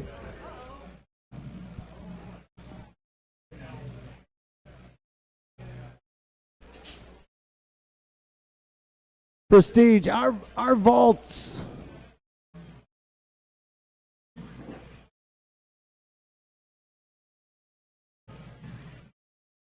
Pretty deep.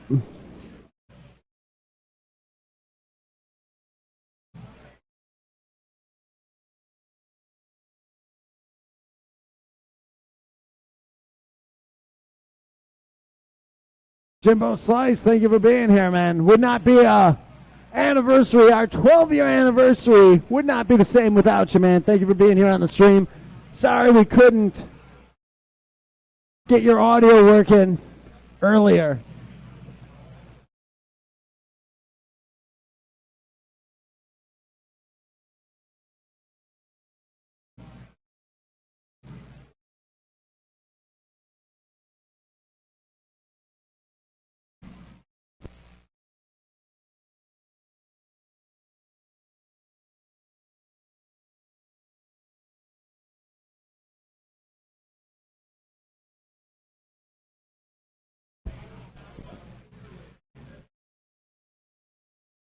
Player WM86, another mystery game? Are my eyes deceiving me? Well, we told you, initially we told you there was going to be one new game. And then we were thinking like, wow, we've done one new game on a anniversary before. Why don't we do two? So we gave Jump Bug from Rockola back in 1981. Street Fighter the Arcade Edition on the original Taito Type X4 hardware, released from Capcom in 2019.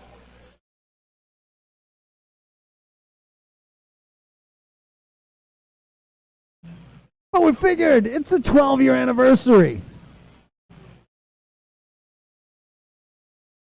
Why not a third? You're getting game 890 today.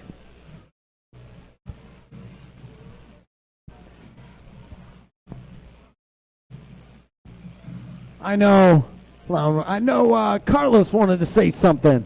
Let's bring Carlos up. Johnny Jones. What is up, man? Thank you so much, as always, for being here. Yes. Thank you. So I had to make the point to come to the 12-year anniversary. I have been planning all year to come. I'm very glad I did. Every time I come here, I see more and more young people, and that is great. I mean, that's exactly what we want to see, that they appreciate all the classics. This is like museum pieces, like you always say, but you get to play. It's completely interactive. I want to thank you always, Doc, for all you do. I mean, this is very significant. Like, this is the biggest arcade in the world, the best collection, and let me tell you, like they always say, like people do the difference. Absolutely, this is a great community, and again, thank you for all you do. This is like an enormous endeavor. I mean, I know people don't have an idea of how much work it takes, but you love it, and so you make it look easy, but it's not. Also, I want to say about the expansion, it looks great. I mean, I was very, very pleased when I saw it. I mean, the Galloping Ghost keeps looking better and better and better. And I know that you have plans for the future. And all I can say, blessings, and I hope it keeps going. Thank you, man. I appreciate that so much, man. Thank you, man. Carlos has been coming out for years. It's meant so much to have him come out so frequently and hear what'd you end up with? 155, excellent score. Very impressive. Thank you. Thank you. Thanks for making out for the 12-year anniversary. Come on.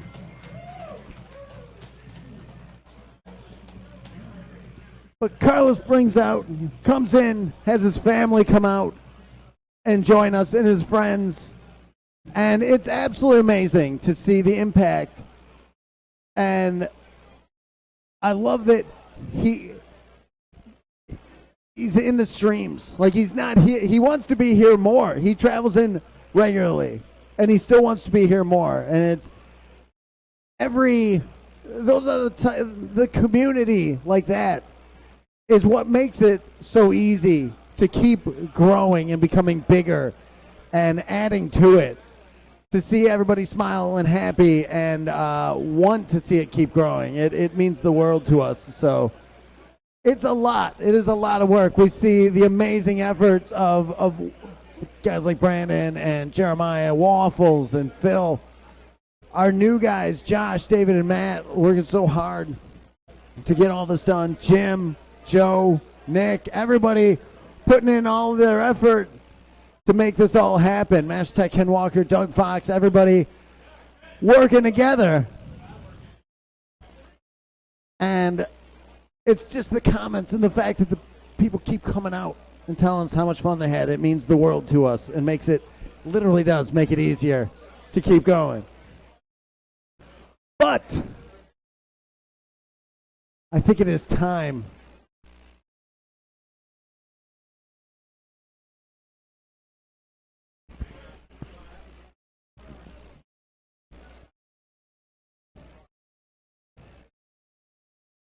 we have, again, shortly, we're going to unveil number 890. We also have gearing up for your next Gamer of the Year. Who will get the belt? Who will get the trophy?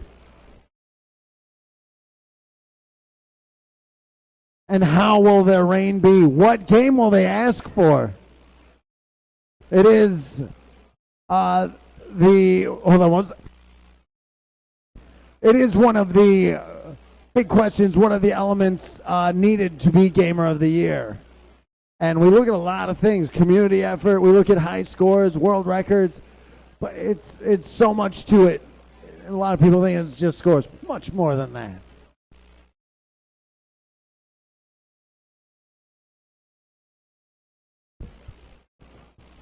Getting this one set up for capture.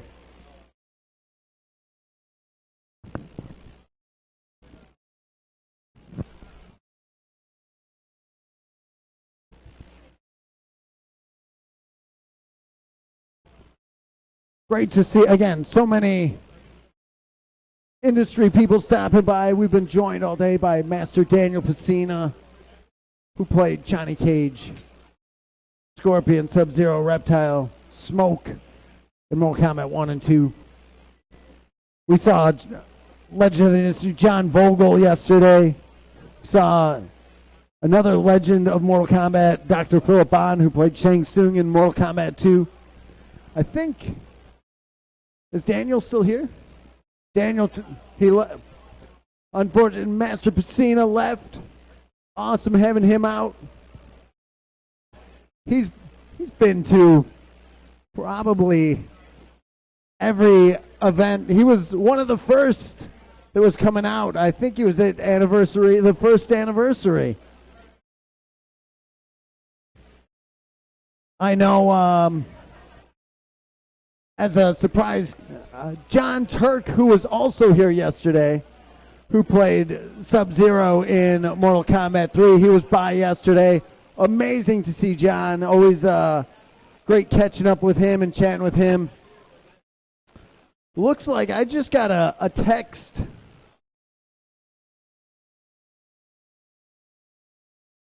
And it looks like we will be visited by another mortal combatant tonight. We'll leave it open to speculation as to who it's going to be.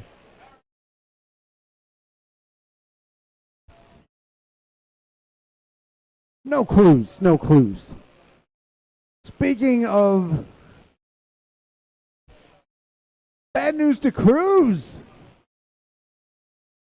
Checking in. What is up, man? Thank you so much. Bad news came out here a while ago. Traveled in from Vegas. Amazing time having him out here. Always awesome. Part of the community. from day one. Started watching our streams and appreciate that he traveled in, man. Thank you so much. Bad news. Awesome to have you here. We are moments away from unveiling game number 890. Initially, we said one game. Then we were saying 2 games. Then we figured we'd surprise everybody. Give everybody 3 games.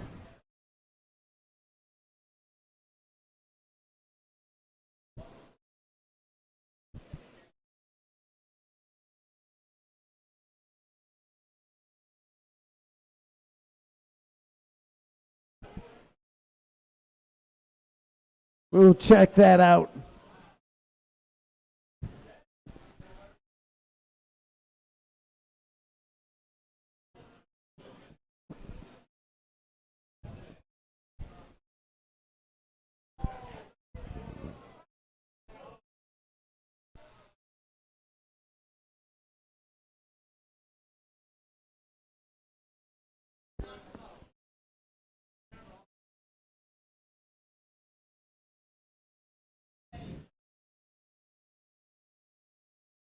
Concerns about the F-Zero machine momentarily.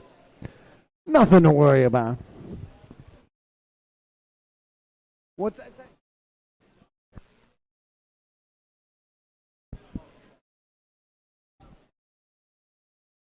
How about 250 games in 30 minutes? Well, that would be pretty difficult. But what we can do is 3 new games hitting the arcade floor for the 12-year anniversary. And still more to come beyond that. Very excited for the next game. Waffles, you know, the usual technical getting readies for such a stream. We saw an amazing show of some skillful streaming from Waffles over the T20 tournament, our annual tournament in 20 games. Amazing to have so many people out for that. A lot of fun. Waffles had 3 games streaming simultaneously. Bad news, Waffles has had quite the busy weekend. Blazeman, what is up? It is the 12th glorious anniversary. Absolutely. Looking forward to having you out. We will be unveiling number 890 momentarily, followed by, at around 5 p.m., the announcement of the new Gamer of the Year. We'll talk with, I believe there's several of the previous Gamers of the Year here. Looking forward to talking with them. We always like to recap and see what they thought of the last year for the arcade. And I know right now, so far, as far as Gamers of the Year, I know we've seen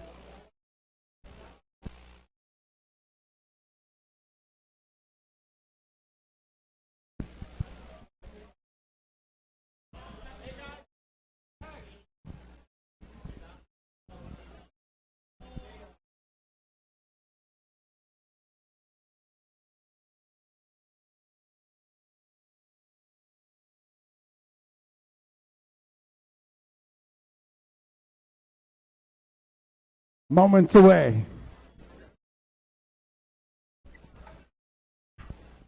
Norbert, what is up, man? How you doing? Doing well. Have not seen you in a long time. Making it out. 2.5 years. Norbert making it out for the anniversary. Thank you for coming out, man. Thanks. I'm glad to be here. First of all, happy 12th year anniversary. I'm glad, and here's some many more to come. Hello to everyone in the community. Long time no see. And have fun. Plus, I see you got Street Fighter 5. How about that? Game number 889, Street Fighter 5. Norbert's 2.5 year hiatus from the arcade. Welcome back. Thank you so much for being here, man. All right. It is time. Waffle's unveiling arm is going to be broken by Monday.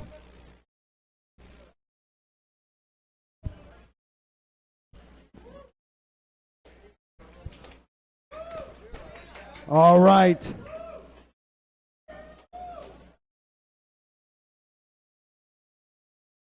Game number 890. Are they going to guess it? Game number 890 at the Galloping Ghost Arcade on its 12-year anniversary, third game released in one day, is none other than Vritra Hexa.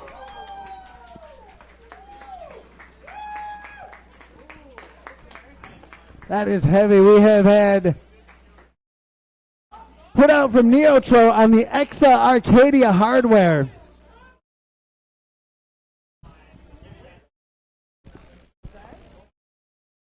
There's more Vritra Hexa on the Exa Arcadia. We got to check this game out a while back when Showtime, one of the most amazing arcade collectors out there and creator of the Exa Arcadia system. My book, the top preservationist of arcade gaming and curator to many, many, many rare games. And there's games here that we owe it to Showtime that they are here. He doesn't let many games out of his collection. He's done it a few times for us. So huge shout outs to Showtime, because he is allowing us to play things that we would not be playing without him doing what he does. Vritra Hexa, he had seen what the arcade scene in Japan, the direction it was going. It was mostly an online model where profit sharing between the arcade and the game creator through systems like Nessica. And because the games are server-based, often there's not a lot of preservation going on, which is as far as arcade collecting goes, that's very bad. You lose content like that. And we saw that with games like Castlevania, where there's entire characters like the Little Witch that might be lost forever because they're on a server, the server goes offline, and they're just gone. Showtime going in a different direction, paying tribute to the classic Neo Geo. This Exa Arcadia system can actually support up to 4 different games in a cabinet, and we've only got one. And excited to see who should we have do the inaugural playthrough. Let's do Eddie. Eddie, 2-player. All right, Eddie and King, 2-player. Everybody knows I'm a fan of shmups, especially ones with dragons. No, it just has to. It went from its main menu to the actual in-game.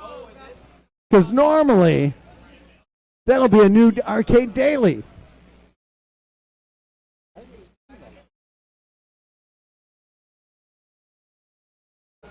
Oh, that could just be the track mode.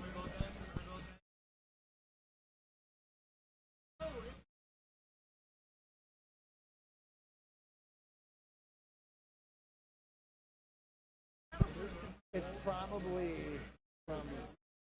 Yeah. It's probably because it booted with a different resolution that it's picking up. So it's probably truncating it. But just for the actual players and not the...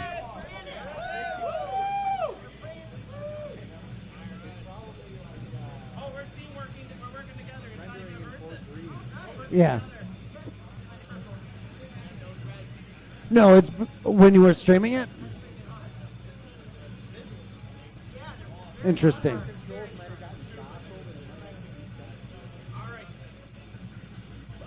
Absolutely beautiful looking game. First time chatting, Man Shovel. Thank you for being here. You're checking out the Galloping Ghost Arcade 12-year anniversary event. 3 new games added to the arcade floor. How about it? 3 games, number 888, Jump Bug. 889, Street Fighter V Arcade Edition. And number 890, quite the milestone game, Ritra Hexa.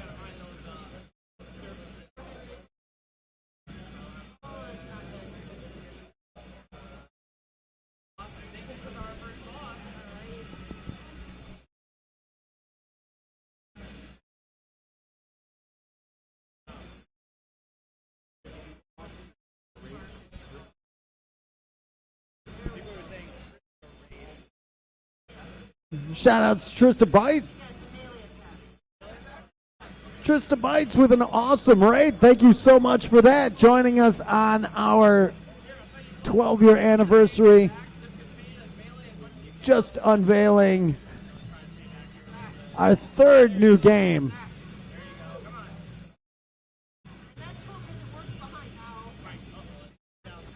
Coming up at 5 p.m. we will be showing and we will be awarding the new Gamer of the Year.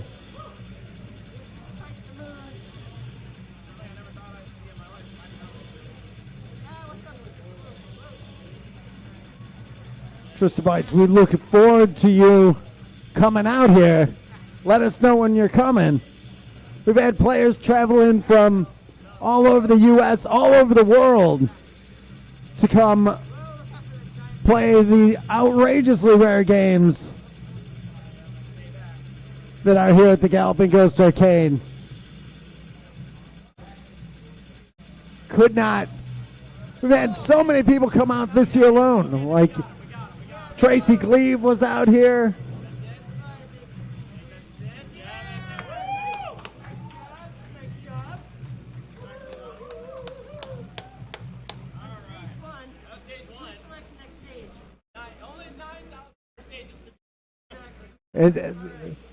King saying only 9,000 more stages to go. Ritra Hexa, not a short game. Interesting mechanic to the game where you get to choose your weapon layouts. Like most shmups give you 3 or 4 different weapon options to get between. And in this, you get to pick which weapons you're going to find along the way.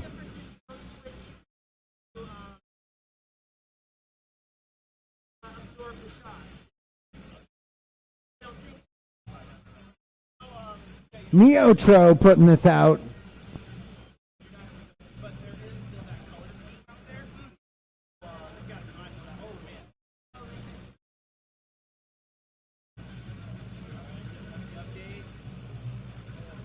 Demon King saying this is like the coolest dream of my life.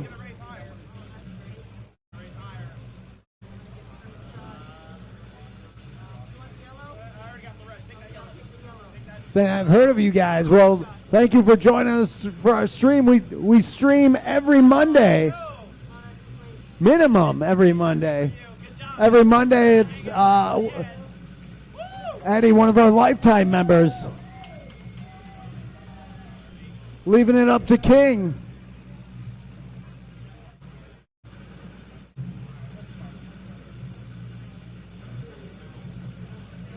Rule of 2, what is up?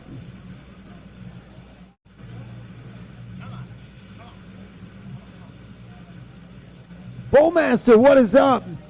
Saying JR is hooked on Golly Ghost. Golly Ghost is so good.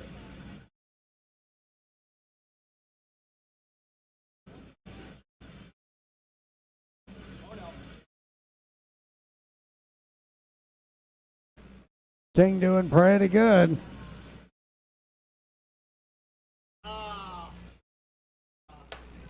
King tearing it up. Thank you, man. Who's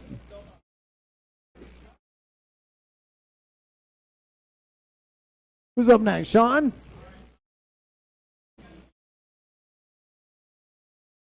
And Jose teaming up.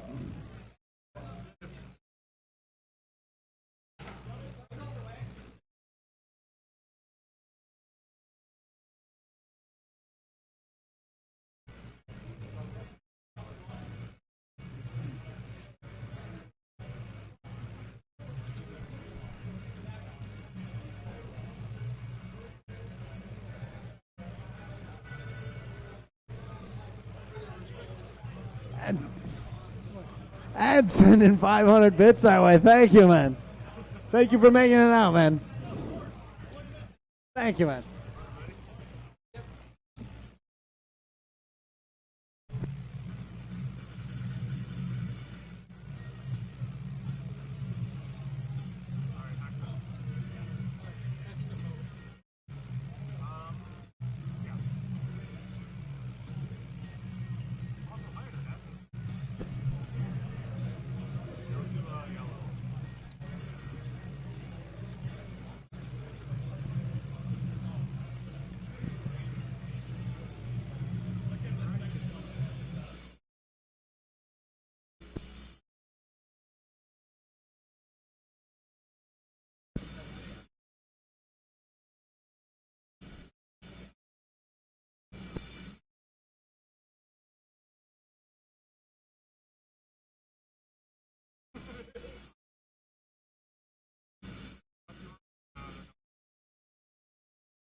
That was a bad idea.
Oh god, oh god, oh god. Yes, yes. Oh god, oh god, oh god, oh god, oh god, oh god, oh god, oh god. It's alright, we got it, we got it, we got it.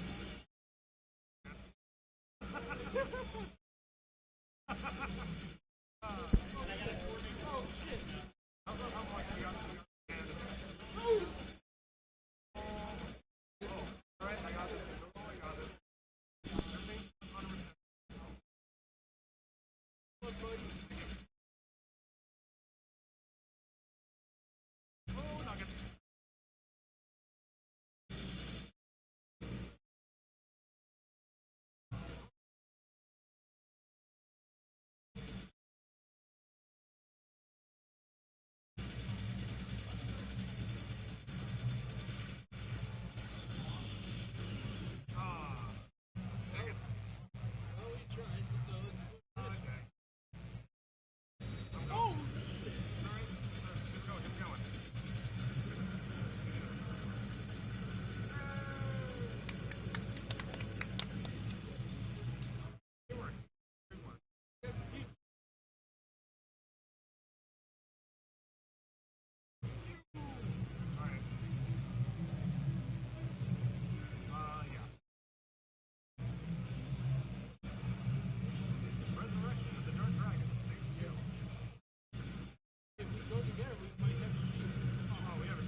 Jose and Sean putting those initials in.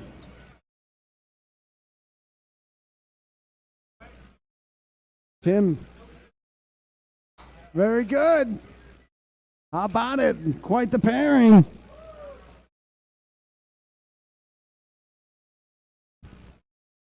Who's stepping up next?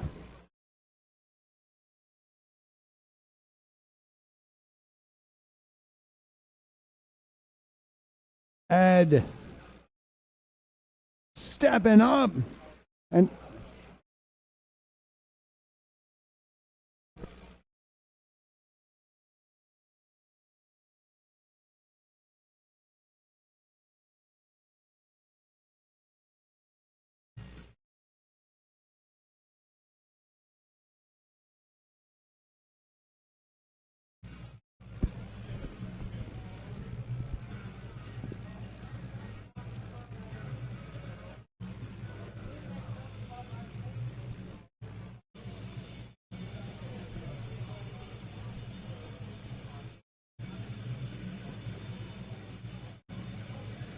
Bad News absolutely loves Street Fighter. So many great fighting games out there. Street Fighter definitely have put a lot of time on. Did not play a ton of 5.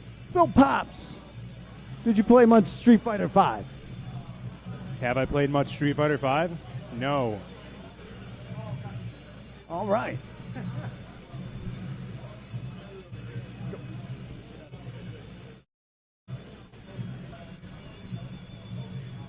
With Mortal Kombat being your focus, I would imagine Street Fighter 5, a different creature. Yeah, for sure. By the time Street Fighter 5 was out, we were playing like Injustice 2 and MK11 and stuff. So, especially when the game first came out, this is a much more polished version than I had ever seen. The game originally infamously launched with a bunch of bugs and graphical errors, but this looks awesome. Like, the stages are so crisp, and this is definitely the best way to be playing the game. This has an arcade, very similar, like an arcade mode similar to Third Strike. So you get to choose who you're going up against, the next competitor. And I don't know if the original, like the console game, had that, but definitely an arcade feel to it. Very cool. Yeah, they've definitely come a long way. It took time to put the polish on, and they've added, I believe it was a very small roster when it first came out, and now all the favorites are in. So very happy to have, and people asking, is it the updated character roster? It is. I believe over the final Street Fighter V console version, I believe it might be missing one character, but I don't remember who was the last unveiled character.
Bad News asking if you ever sat down with Ed Boon and John Tobias. Yeah, both have been here many times.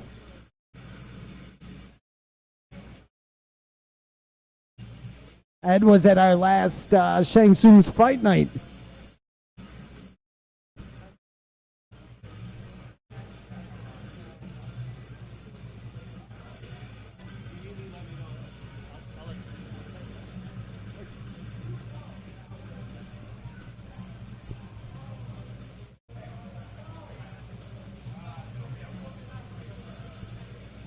Orlando asking, any new pinball unveiled today? Man.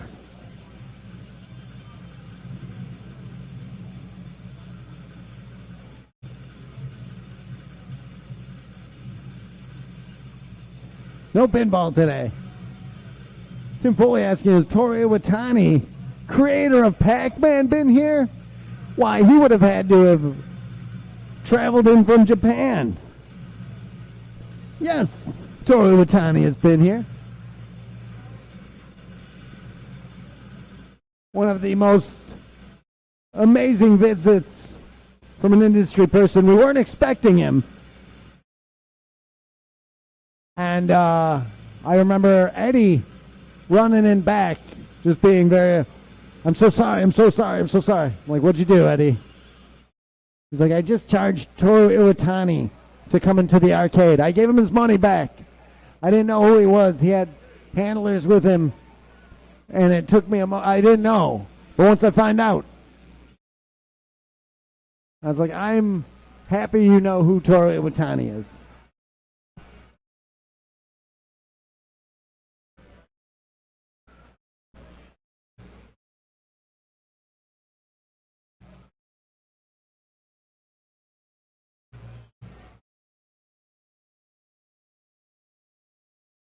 Player WM86 asking, has Eugene Jarvis, the father of cruising games, been there? He has. Sailing stepping up. When we talk about pillars of the community, Sailing right there. When you're here at the arcade, make sure you check out the wall of the legends of the industry that have all been here. Eugene Jarvis, Jack Hager, John Tobias, John Hay, Brian Colin, Dan Forden, Todd Allen, Mark Lafredo, Toru Iwatani, Jake Simpson, George Petro, George Gomez, Don Glass, Sam Ticker, Andrew Yeloff, who was here for the expansion unveiling. And I said hello to him, and I totally missed chatting with him. I wish I got to chat with him more. Steve Baran, David Bishop, Larry DeMar, Tom Melanowski, Ed Boone, Steve Ritchie, Jeff Lee. He was here today. Jeff Nauman, Josh Sweet, Scott Pekulski, he was here last week. Warren Davis, I was just talking to Warren yesterday. Will Carlin, Tony Goski, Sam Russo, Paul Niemeyer. A lot of legends of the industry that have made it here to the Galloping Ghost Arcade. Shared stories.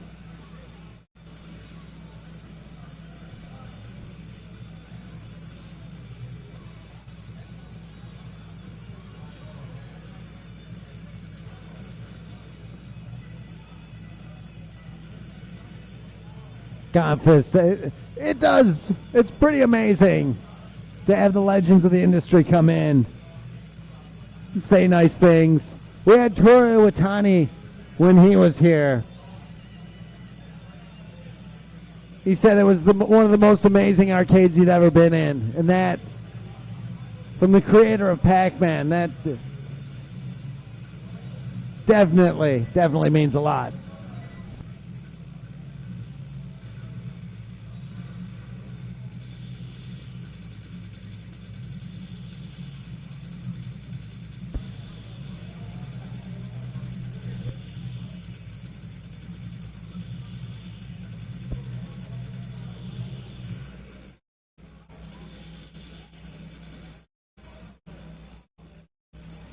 Bad news.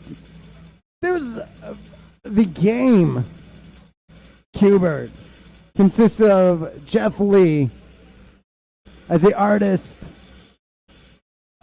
and co-designer, Warren Davis is the programmer and co-designer, David Thiel on audio, And then you have like oh, hold on one second. We're having a little bit of a technical difficulty.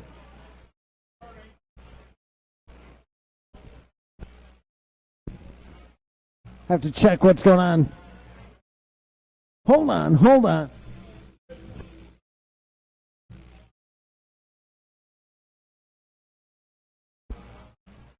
Little bit of a gameplay issue going on. Can't see what's going on the monitor. I bet.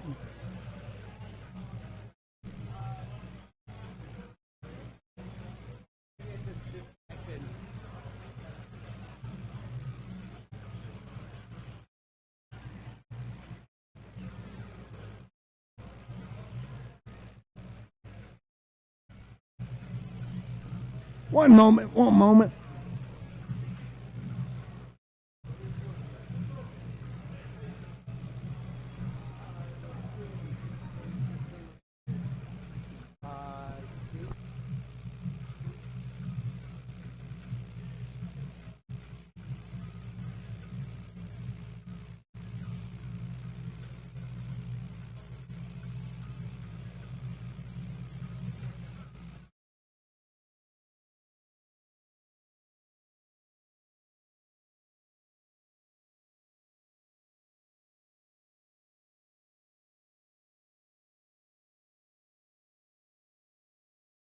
All right, we are back.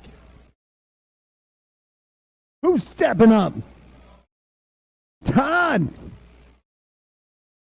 Ritra Hexa, your third new game added to the arcade floor today. Game number 890.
Todd doing some damage.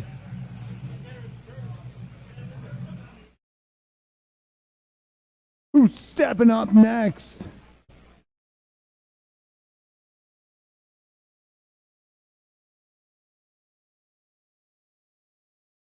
Mini Beach.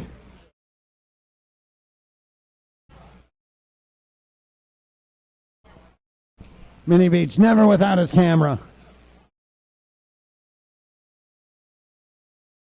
Behind the scenes can't happen without a camera.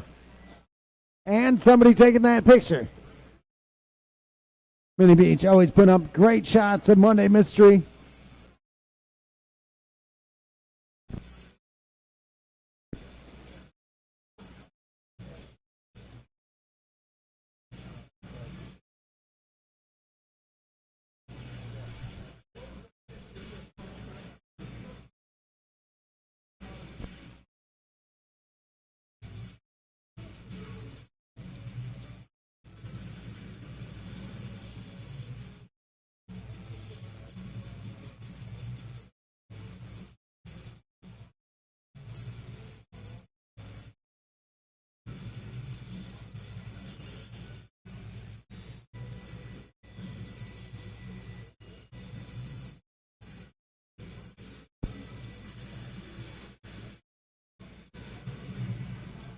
Bad news. Very impressed with Ritra Hexa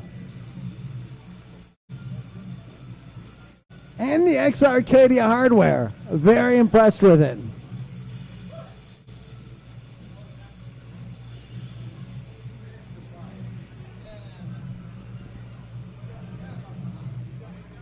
We are 2 minutes out, 4 minutes out from the start of the 5 p.m. Gamer of the Year ceremonies.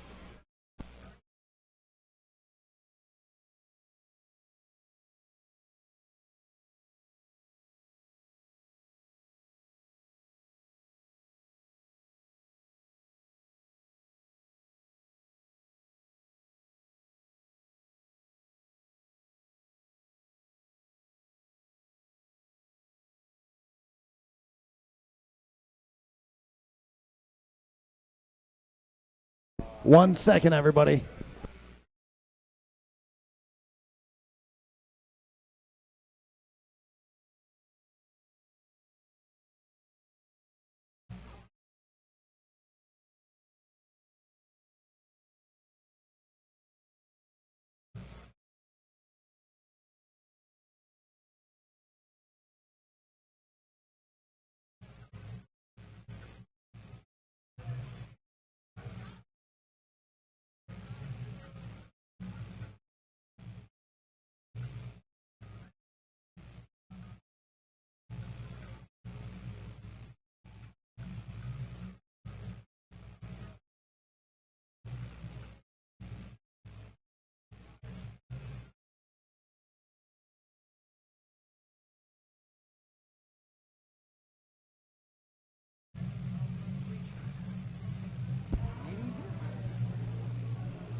The things we find out at these events.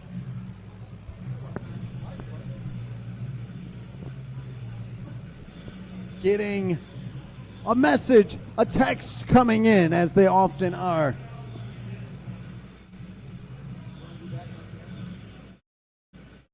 I don't need to be on camera all the time.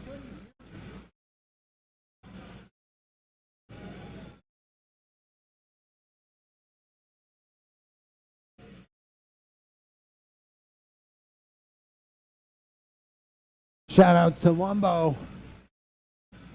That guy played Titan in Dark Presence. He was the first person working at Galloping Ghost and still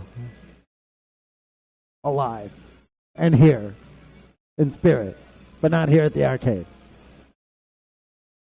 Still laughing about that quiz question the other week. One of the best we've done involving Lumbo. We will see setting up a lot of surprises in these last few hours. You've been introduced to Jump Bug from Rockola. Actually, licensed to Rockola from Sega. Put out in 1981. Then Street Fighter V Arcade Edition, released in 2019 from Capcom.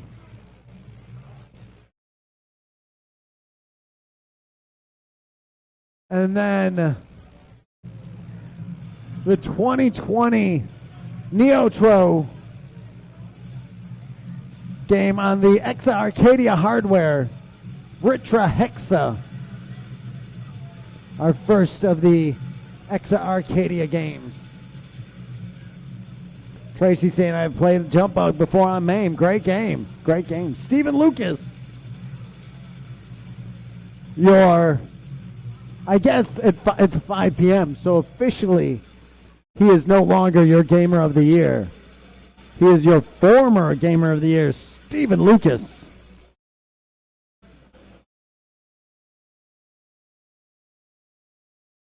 He will be coming up momentarily.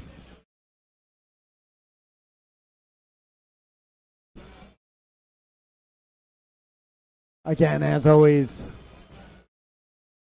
often we see our regulars, and often we see people traveling in, and great to be able to celebrate with everybody You see Fat Chris, you see Jose, Johnny Jones, Todd, some older faces, Norbert, King,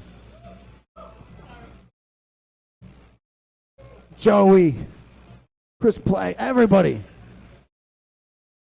coming in. You can jump in on again. What have you been going for? Just about 20, 30 minutes ago, I got police trainer 2, so pretty happy about that world record. Yeah, Dragon Slayer 2, coming for that world record. It might take me a long time, but still, I'm down for it. Very most impressive. Have it.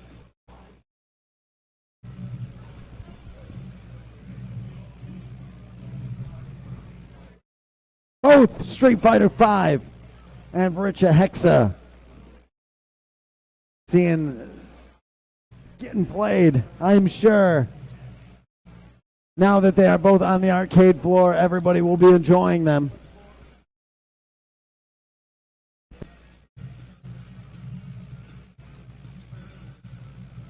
I see many Gamers of the Year approaching. Currently, I see they're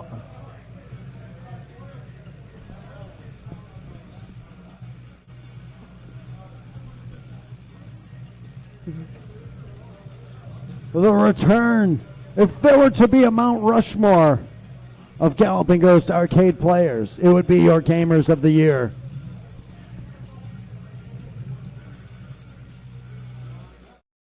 We are joined by Jamie Tibbetts, Peter Gores,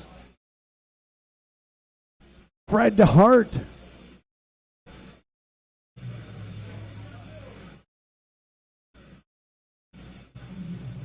Jamie Tibbetts, Pete Hahn is here, Chris Plackey is here, Andrew Owasko is here, and your former Game of the Year, Stephen Lucas.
As the gaming action continues.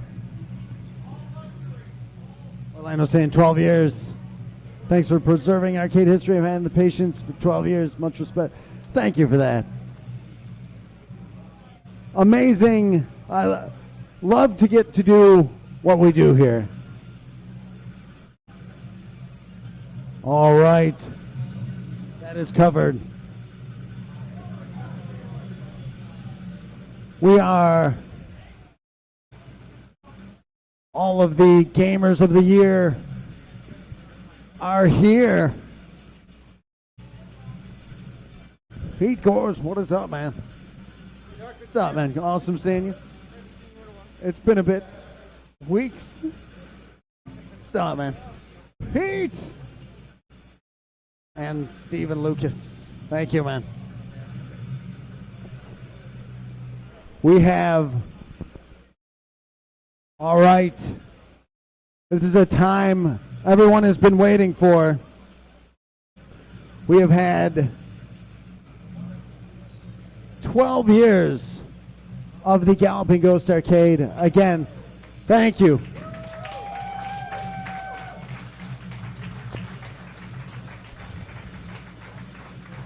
It honestly does not seem like 12 years, and again, cannot say it enough. Thank you to all of the people that I work with, Brandon, Phil, Jeremiah, Waffles,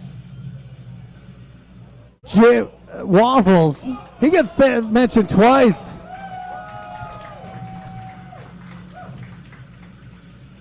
Joe, Jim, David, Matt, Josh, everybody, Nick. It is the collective that makes this place run like it does. We could not do it without.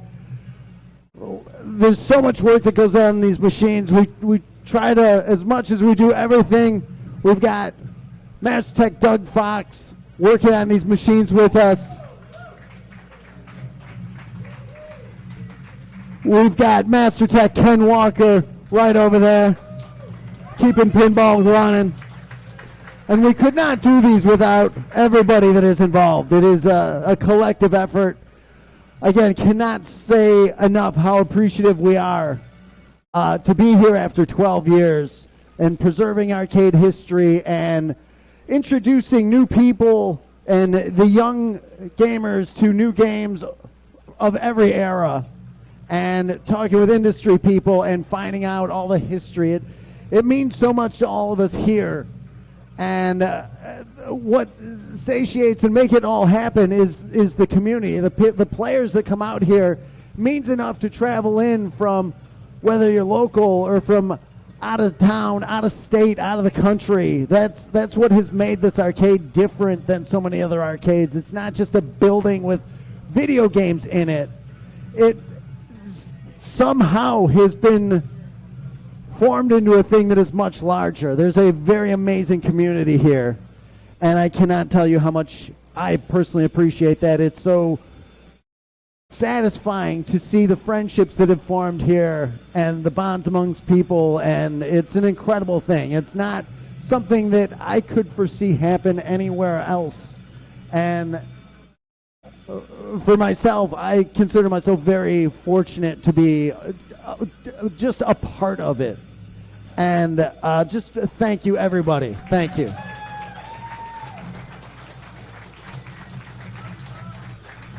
With gaming, we get to see some tremendous accomplishments and feats. And we've seen players travel in and do ridiculous score runs, and it's an incredible thing. For us, we have our Gamer of the Year, that not only are we looking at scoring, but effort in the community and just the other elements. This place is a community, and that all factors into our Gamer of the Year. First year, Matt Rocco.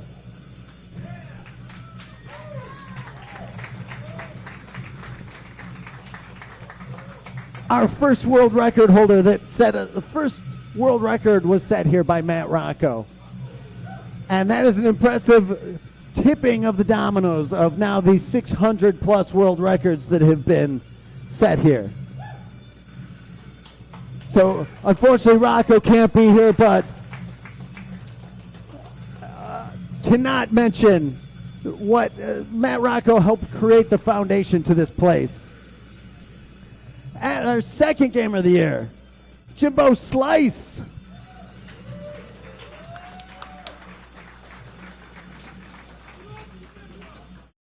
also your Gamer of the Decade.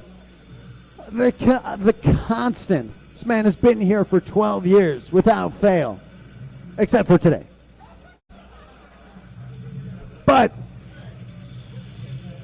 he would be here if he was able. So a huge shout out to Jimbo Slice.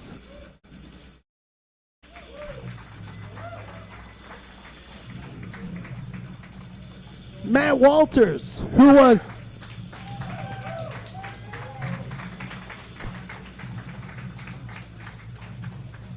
Matt took the community. He really brought people together and got people competing on a friendly level. It was an amazing thing to see. And it was the catalyst of so many new players coming in when Matt Walters started coming here. So personable and engaging with people. And always an awesome time talking with Matt. Unfortunately, he can't be here, but can never not mention Matt Walters as he has had such a huge impact.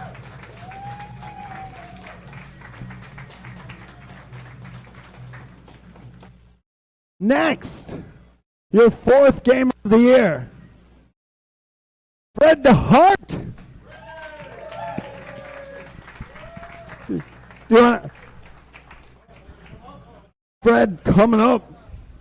Fred, again, with Matt Walters, you brought so much to the community. You really helped push these players. Like, had Walters been here by himself, it would not have been the same. Well, no, it was certainly wouldn't be the same dynamic. As you remember, as we were talking about earlier, Walters and I and you would stay here till the wee hours of the morning, pushing each other to do better on these games, having score races, so you would get to 50 million first on a certain game, you know, that kind of deal. So, yeah, I totally agree with that statement. Walters certainly has made me a better gamer and has certainly brought a lot of people into the fold when it comes to score chasing.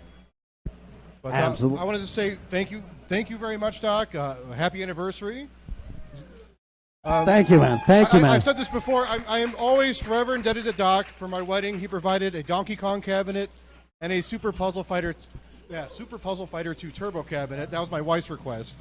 And I believe Phil was at my wedding, and Jeremiah was there? Yeah, and so I can never say thank you enough just for that alone. I appreciate everything you do here. You always run a great T20 tournament. That's always a great time. You brought all these great people together. I probably wouldn't have any of them in my lives if it weren't for you, so I am forever indebted to you, Doc. Thank you very much. Thank you, man. Thank you, man. Thank you. Appreciate that. Fred DeHart. Stepping up next. Who's next? We have that would be 2015. That's Pete. Pete Harm.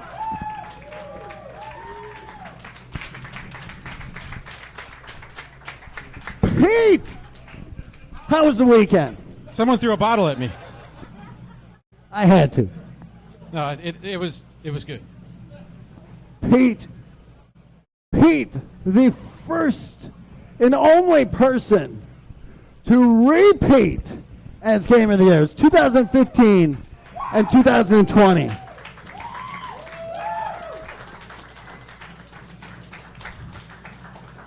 We mentioned that there are over 600 world records that are set here. Pete has almost all of them. You're too kind. 100 plus world records. Inducted into the International Video Game Hall of Fame.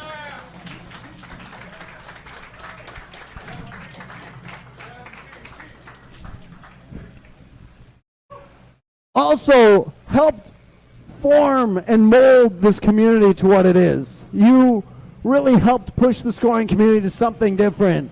You gave something that gave other players to shoot for and made it seem like world records, yeah, you can get them. And you showed that it just takes the time, the skill, the patience, the effort, and the diligence to do that. And you show it time and time again. And an amazing example of a Gamer of the Year. So thank you, Pete. Doc, you're quite welcome. Wow, that was awesome. That was really cool of you to say. But I couldn't be standing up here if it wasn't for everyone else, everyone that's part of this community who's driven the competition, who's just come up and said hi, just anyone who's played a game that we have in common. I think Gamer of the Year is something about scores, but there's also just like being a good community member, and it's not something that I ever will forget. Winning the Gamer of the Year, it's one of the proudest accomplishments of my life, and I thank Doc for giving me the opportunity to play here in his amazing collection of games. I'm still. Someone said Cyrax down player. Yes, that's true. But I don't want to make this too long-winded. I will just say thank you, Doc, for bringing us all together. Looks like T20 was an amazing tournament. Hopefully I can maybe play in next year's. But everything okay? Okay. Thank you, everyone, for making the anniversary. It's been a couple of months since I've been here, and it's great to see everyone again. If we haven't caught up, please hit me up. I'll be around for a little bit longer. It's great to see everyone. It's great to be back, and I'll be around. So it's good to see everyone. Take care. Pete!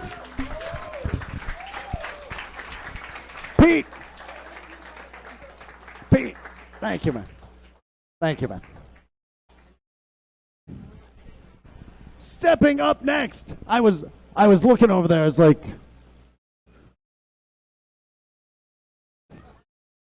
something wasn't adding up. Stepping up next, your next game of the year, Pete Gores.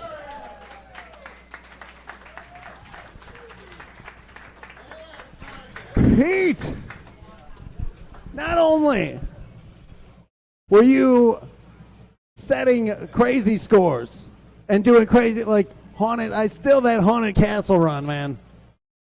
Insane. Sonic the Hedgehog, insane. Love it. But you showed there was something more. You helped us repair games and bring games that we were on the verge of not being able to have players accessible to. You stepped up and helped us with some tech and brought several games back. Gores Tech, for sure. And that was Pete Gores is your Gamer of the Year, without any question. And appreciate great to see you here. Like, it's been a bit, but definitely you get mentioned here often, and we appreciate you so much. Pete Gores!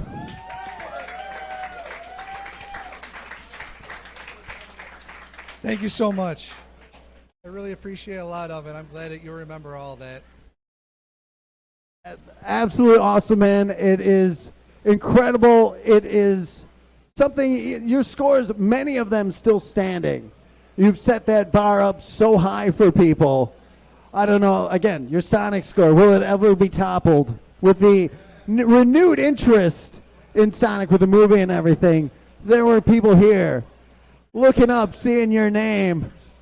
And you can always tell those score chasers, a break in the game, they look up and have to see that score and that name. And they're trying, but they're not getting there. So, absolutely amazing. So, thank you so much for being here, man.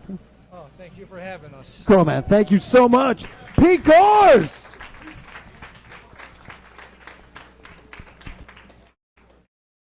Stepping up next. This was a close one. It was your Game of the Year. I remember that year when Jamie Tibbetts walked away as your Gamer of the Year. Thank you so much for being here. Again, another Game of the Year, setting the bar so high for the other players. Undeniably. You can't. There was so many back and forths with so many different players. You had some incredible shootouts with many of the other Gamers of the Year. I think 2017 was the closest. Like, you I know. Down to the wire. Could have gone either way. It was literally printed out. Flip a coin? What, did you flip a coin? There was no coins involved. There is a decisive. Okay. It is the decisive decision, but the toughest year ever. And it's unbelievable scores, for sure. Unbelievable tournament runs, unbelievable effort, and unbelievable motivation of the other players, pushing them forward. Yeah, no, it's thank you. It's I think that's been one of the best parts about the Ghost and the people that are, the regulars you call them or whatever. It is, you're not just playing a game by yourself at home. There's always somebody else, usually playing the same game with you. Maybe not at the same time, but you're always pushing each other to up your score. That's been one of my favorite parts about the kind of being here, every Monday or whatever. Is that the camaraderie, going after the same scores at the same time and pushing each other. It's great. And that can go sour real quick in a lot of instances. No, not in our case. Come on, not here. Never. Peace and love. Peace and love. It was a tremendous win, unforgettable for me. Probably one of the most memorable gamers of the year, as it was so close. So, thank you so much for being here, man. Congratulations once again, anniversary. Thank you, man. Many more. Thank you, man. Jamie Tibbetts.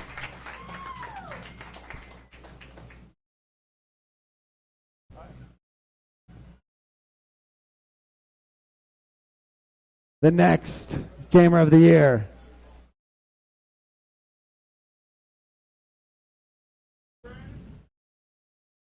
He was the young blood of the community, and he stepped up and showed he had the skill to compete. Let's bring up your former Game of the Year, Chris Plackey.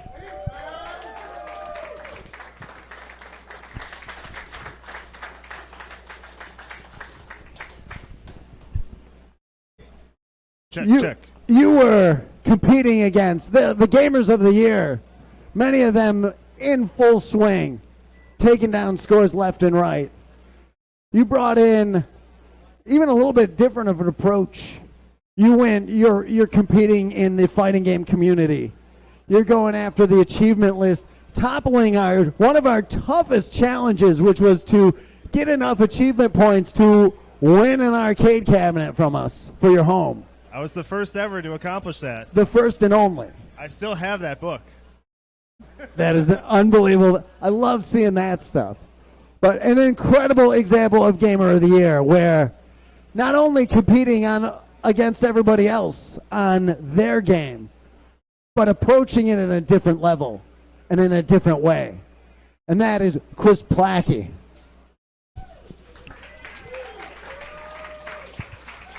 Well, thank you so much. It's funny you bring that up. I totally forgot about that achievement list. But yeah, it was a tough achievement to go for at that year. I was going after like tough scores with these incredible gamers, and words can't describe.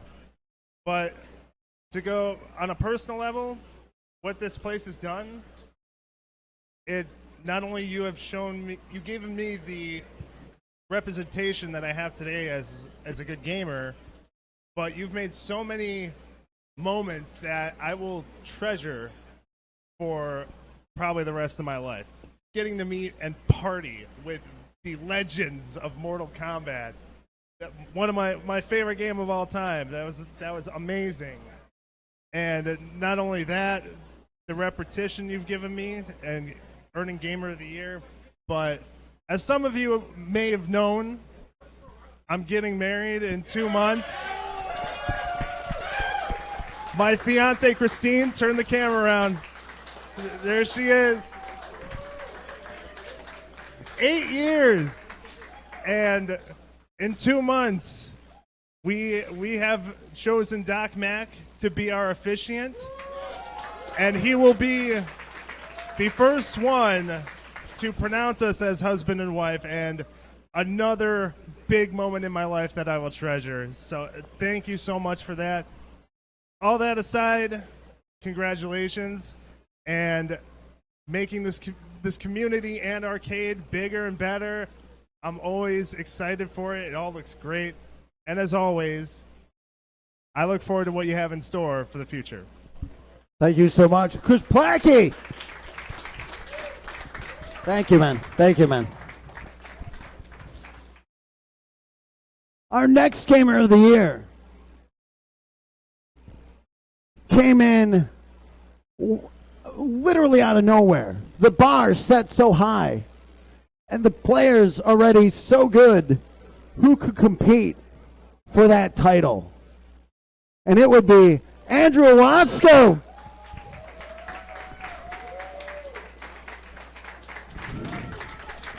Andrew, we look at all the former Gamers of the Year and what they've accomplished, and it's kind of, we're never stepping back.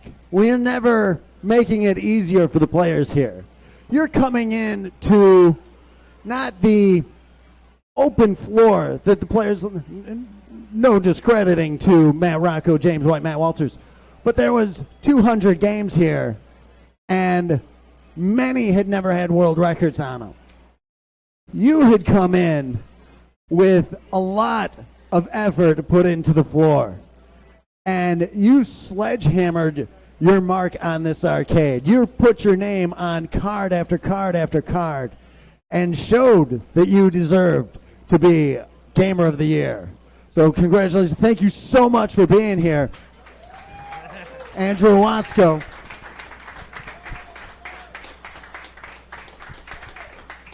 Yeah, when I first started coming to the arcade, it wasn't even a set scores. It was just like find games I hadn't played in 10, 15, 20 years. The arcades were just kind of disappearing. I knew, like the Emporium, there were a couple places I could go to play a few games, maybe 30 games, but this had everything. Everything I remember from as a kid. It was like Anteater, some games I just sought out. Vigilante was another one I hadn't seen in 30 years. Fly Spy was another one. This arcade had like everything, and I just kept coming back the first couple of times just to play all the games I remembered and find new ones that I would like. And then I just started getting into the scoring. I just looked at a couple of scores. I'm like, okay, I can do that one. Maybe the Kangaroo is the first one I put a second place score.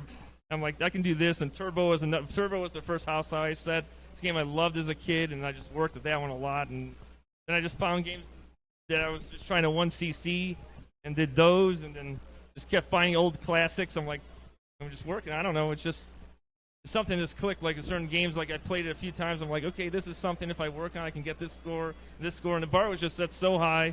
I remember one of the players I saw. Now all the cards I was going for was James White, Jimbo Slice. Just saw like his scores. I'm like, that's an insane score. I'm never going to get there. But with a lot of effort and some of those games, I was able to overtake that score and even surprise myself. So, but it's been great. I mean, there's never a dull moment here. There's always something new to try out. There's games here I haven't even touched or barely touched. But then just, I don't know, that expansion, I found The Pit was an incredible game.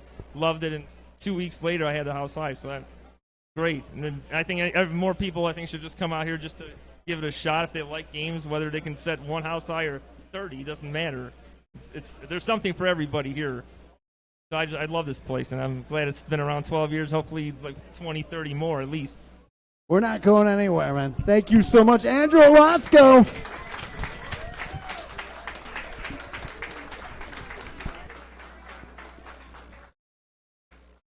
And now, being introduced for the first time as former Gamer of the Year, Stephen Lucas.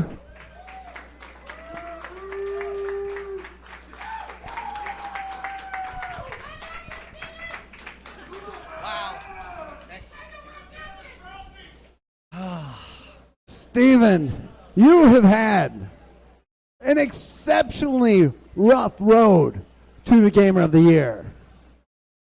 Yeah, I alluded to that earlier today. You are scoped up by pretty much every former Gamer of the Year to be kept in check.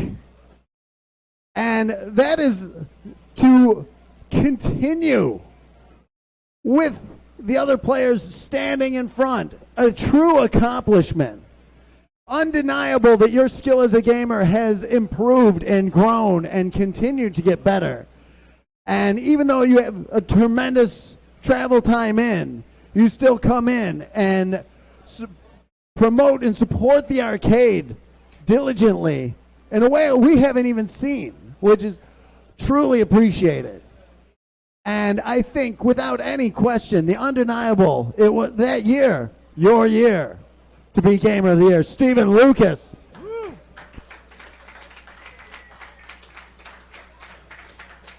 So I had a few more words. I mean, I had to pull out my T20 belt because I need to keep my pants from falling down. Now that I don't have the Gamer of the Year title around my waist. But that leads into what I'm about to talk about here. You know, my reign with this title's come to an end, and we're about to crown a new champion. Now, when you're a champion, you take your belt with you.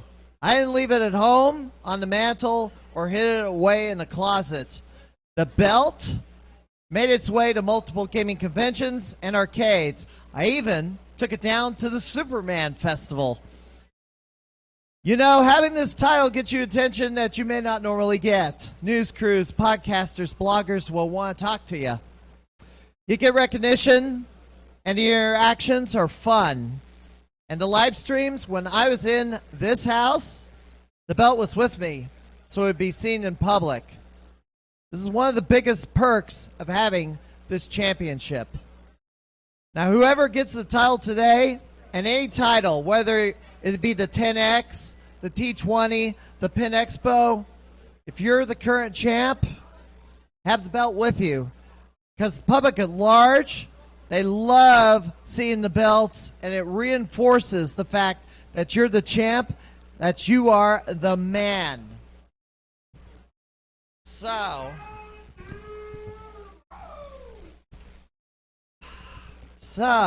we're about to award the new Gamer of the Year. So, here's my reflections on this year. I mean, a few thoughts. I've had a few questions of, are you going to win it again? Are you going to win it again? Well, as you stated earlier, anyone who wins it twice has to outdo their previous run for the belt practically. I've had to relax after winning the title. I mean, certainly some things happened where I couldn't be here as much as I did during 2021. Yes, I had to take care of pets. They fell ill, and I had to spend several weeks away. It was like a lot longer of a gap. One of my cats decided that was his new chew toy. He chewed on the ball on that. Like, devious little cat. But we can fix that. Yes. But I did watch from afar. Who did I think was going to win it? A couple folks are always in the running. Is there someone new that's going to win it? Well, I saw a few new people rise up, but they faded away, interestingly enough. So I had to put a number on a mystery dark horse. We could have a mystery dark horse be the Gamer of the Year. But who knows? Who knows? But you know what? Whoever gets the Gamer of the Year award, it's got to have that level of verisimilitude, which is the word means plausible believability. So here's the question I should ask you. Did you wait till 3:30 in the afternoon today to decide Gamer of the Year like you did last year? It's tradition. It's tradition. We don't make the final decision. Somebody could come in on the last day and do something. Do everything in 1 year's time in a single 13-hour period. Who knows? Who knows? That'd be something. If somebody comes in and starts just world record game after game after game, who knows? Who knows? They'd have to outdo Eric Pearl. He's coming. Yes, he's coming. He is coming. 2 months. Scores will fall. Yes, unfortunately. Well, Stephen, we have an extra before you are walking away with only your T20 belt. Walter Day had sent us. I'll take this first. He has issued you your new Stephen Lucas Superstars of 2022 trading card. Perhaps, Stephen, you will sign some. Oh, yes, I'll sign several. Anybody got a metallic Sharpie? We have a few. We have a few. All right. Here are your cards. And here is your commemorative poster. It will go in a frame. Signed by myself, Todd Friedman, Walter Day, and the man who checks many a score, Mr. GGA Tommy Waffles. There it is. This technically is my third trading card. I had the original, then several people who received a trading card had a group picture. So this is first one in several years, and I'm glad to have it. Well, congratulations on it. Again, an amazing run as Gamer of the Year. Thank you so much, Stephen Lucas. My hands are full. He's walking away with some stuff. All right. And now, it is time to announce your next Gamer of the Year.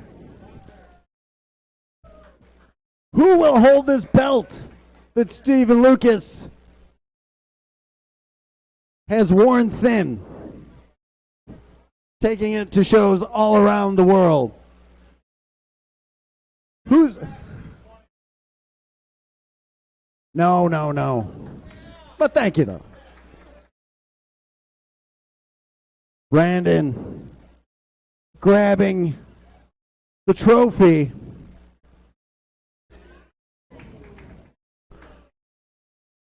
Our sculpted Galloping Ghost trophy of the iconic Galloping Ghost. We will have Brandon. Can you unveil that to show everybody who their Gamer of the Year is for this year? Before you do it, this year, again, you look at the talent and the skilled people and players over here. It is difficult every year to pick who is going to represent the arcade for the upcoming year. It was, as it always is, a challenge.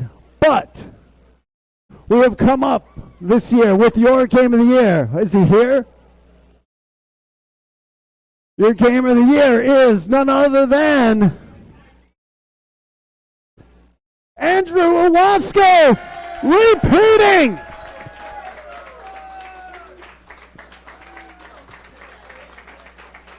Congratulations, Andrew.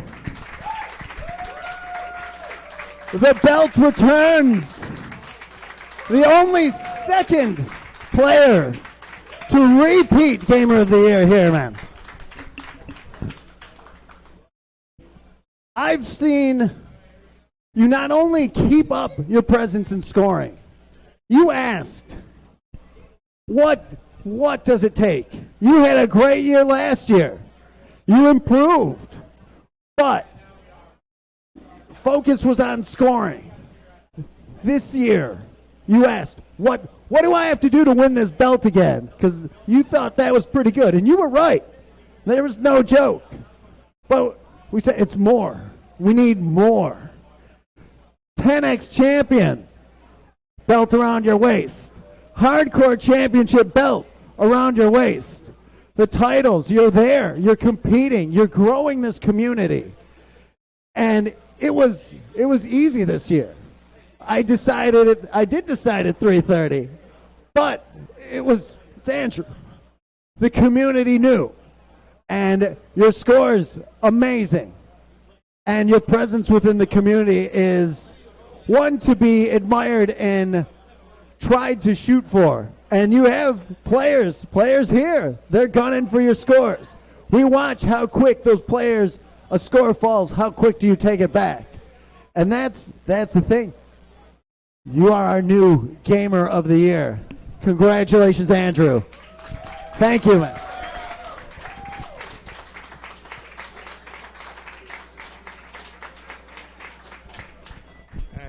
I just like to say thanks to Doc and all the other former gamers of the year.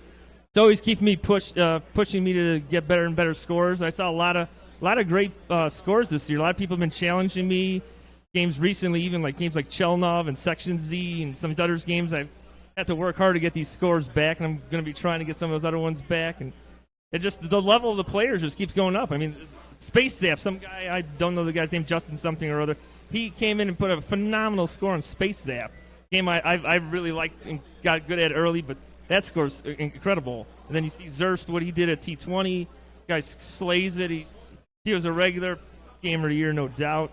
John Liming's another one. And Tracy Lee from England I met. She's nice. And what she did with Joust is phenomenal. Like, at that level, it's just amazing what some of these people can do, and it just keeps pushing me to work harder, try to get some more of these scores and learn new games. I've always liked learning a new game instead of like sometimes trying to play the same game, get a little better. Let me try this game. This might interest me. Some of them I got to like just playing a couple times. Like remember one hardcore championship defense was against on a Cosmic Cruiser. I only played it like once before, and I got like almost third on the card in my challenge. And I'm like, this is a game I can work, and I can see myself getting this score. And I worked at it, and I got it. And sometimes it's just that. Sometimes you just open yourself up to new games and try games that are sometimes out of your wheelhouse. Like I've done some shmup games, which I don't usually do, but like Blackheart I liked a lot, and Rezon was another one, and even Prehistoric Isle recently on the Monday Mystery game. I really liked that one a lot too. So that one was fun to play. And Ring King, I loved seeing Ring King on the floor. As a game I'd asked for 3 years ago. It was one of the games. And I saw that there. I'm like, I'm going to work on this. I've got an old world record. I beat a long-lasting world record. That one really made me feel good. So I'm going to keep doing it. I'm not stopping it in time now, and just can keep working on them. We have not seen a Gamer of the Year three-peat yet. Could it? I'll give it my best, as I have the last 4 years. Since I've come here day one and started working on these scores, I've been getting about 30 games a year house high. So I'm going to keep working trying to do that. And I'd love to see some of these T20 games that are from this year. Can't wait to see Pandora's Palace come on the floor. That's a game I really want to work on and get a really good score. Well, we are, as it is, the start of the new year. With this, everything resets. We're watching every score that goes in, every challenge that goes out. We're watching every tournament, every Monday mystery. It all matters. So we look forward to your reign as champion, and I have the unsettling question that I ask every year. As Gamer of the Year, what game would you want to see that is not here already? Well, I had a few last time I got to pick. I listed 3, so any of 3. I have like 3 that I thought of any of which I like. First is Astro Invader. It's an old-timey game by Stern. Love to see in the course.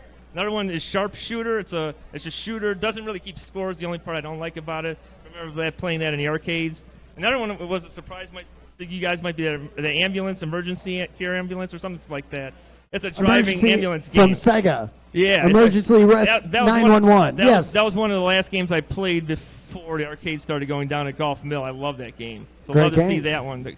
All 3 of those great choices. Any one of those 3 I'd love to see on the floor. Well, we will go into the vaults, and we just saw with Stephen Lucas. It took a year before we saw his game. You never know when it will be coming on the arcade floor or which one it will be.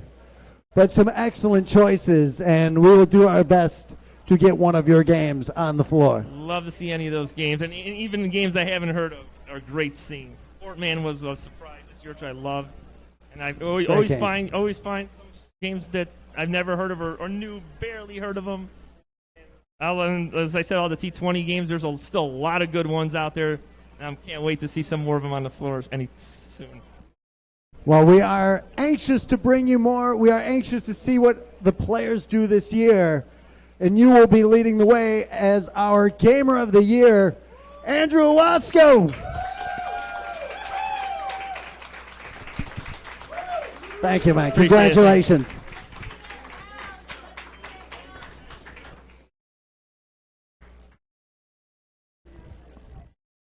We will get a picture.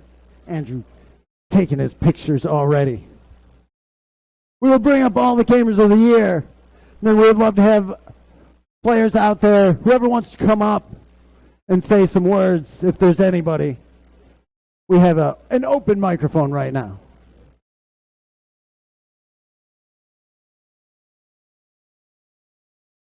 All right.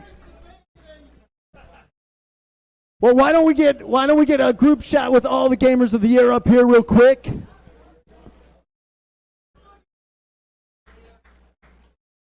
Everybody come on up.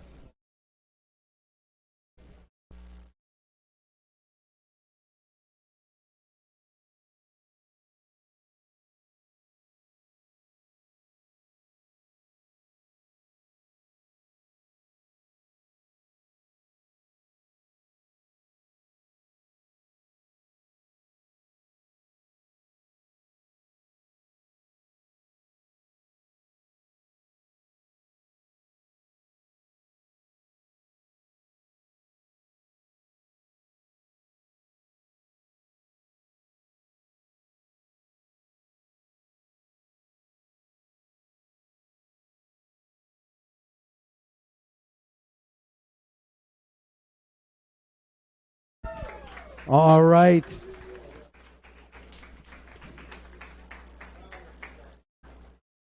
Congratulations again to Andrew for an amazing year.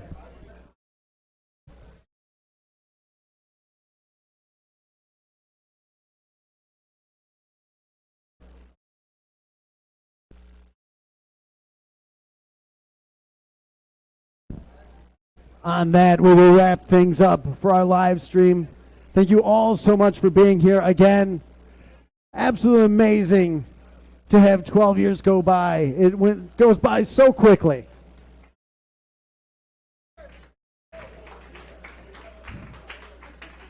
Thank you for that. It's an incredible thing and appreciate it so much. And we'll be doing it again on our 13th. Opened on the 13th and the golden anniversary. We've finally made it. Next year. We should be here for it. But until then, thank you to all the Gamers of the Year. Thank you to all the industry people that have come out. Thank you to our techs. Thank you to the people that work here. And thank you to all the players. And thank you to everybody watching the streams, that it means so much to us. And we cannot tell you how much we appreciate everything. So until next time, which will be Monday, the next Monday mystery game, number 891, going on the arcade floor. 3 new games today: Jump Bug, Street Fighter V Arcade Edition, and Virtua Hexa. The new one's coming Monday, number 891. Do have to give a shout out to the Roth brothers being here. Absolutely amazing having them here. Todd being here, Fat Chris, everybody who's traveled in. Ed's here, Norbert's here, Johnny Jones, Chucky, everybody here. Really appreciate all the effort. Sailing, the Brockies. I'm missing so many people. Huge shout outs. One last shout outs thanks to the guys, the Year of the Phoenix, who have been documenting so much of this stuff. And it's an amazing thing. So cake is ready. So until next time, thanks everybody. This is Doc Mac from the Galloping Ghost Arcade. We hope to see you around the arcade soon. Thanks a lot, everybody.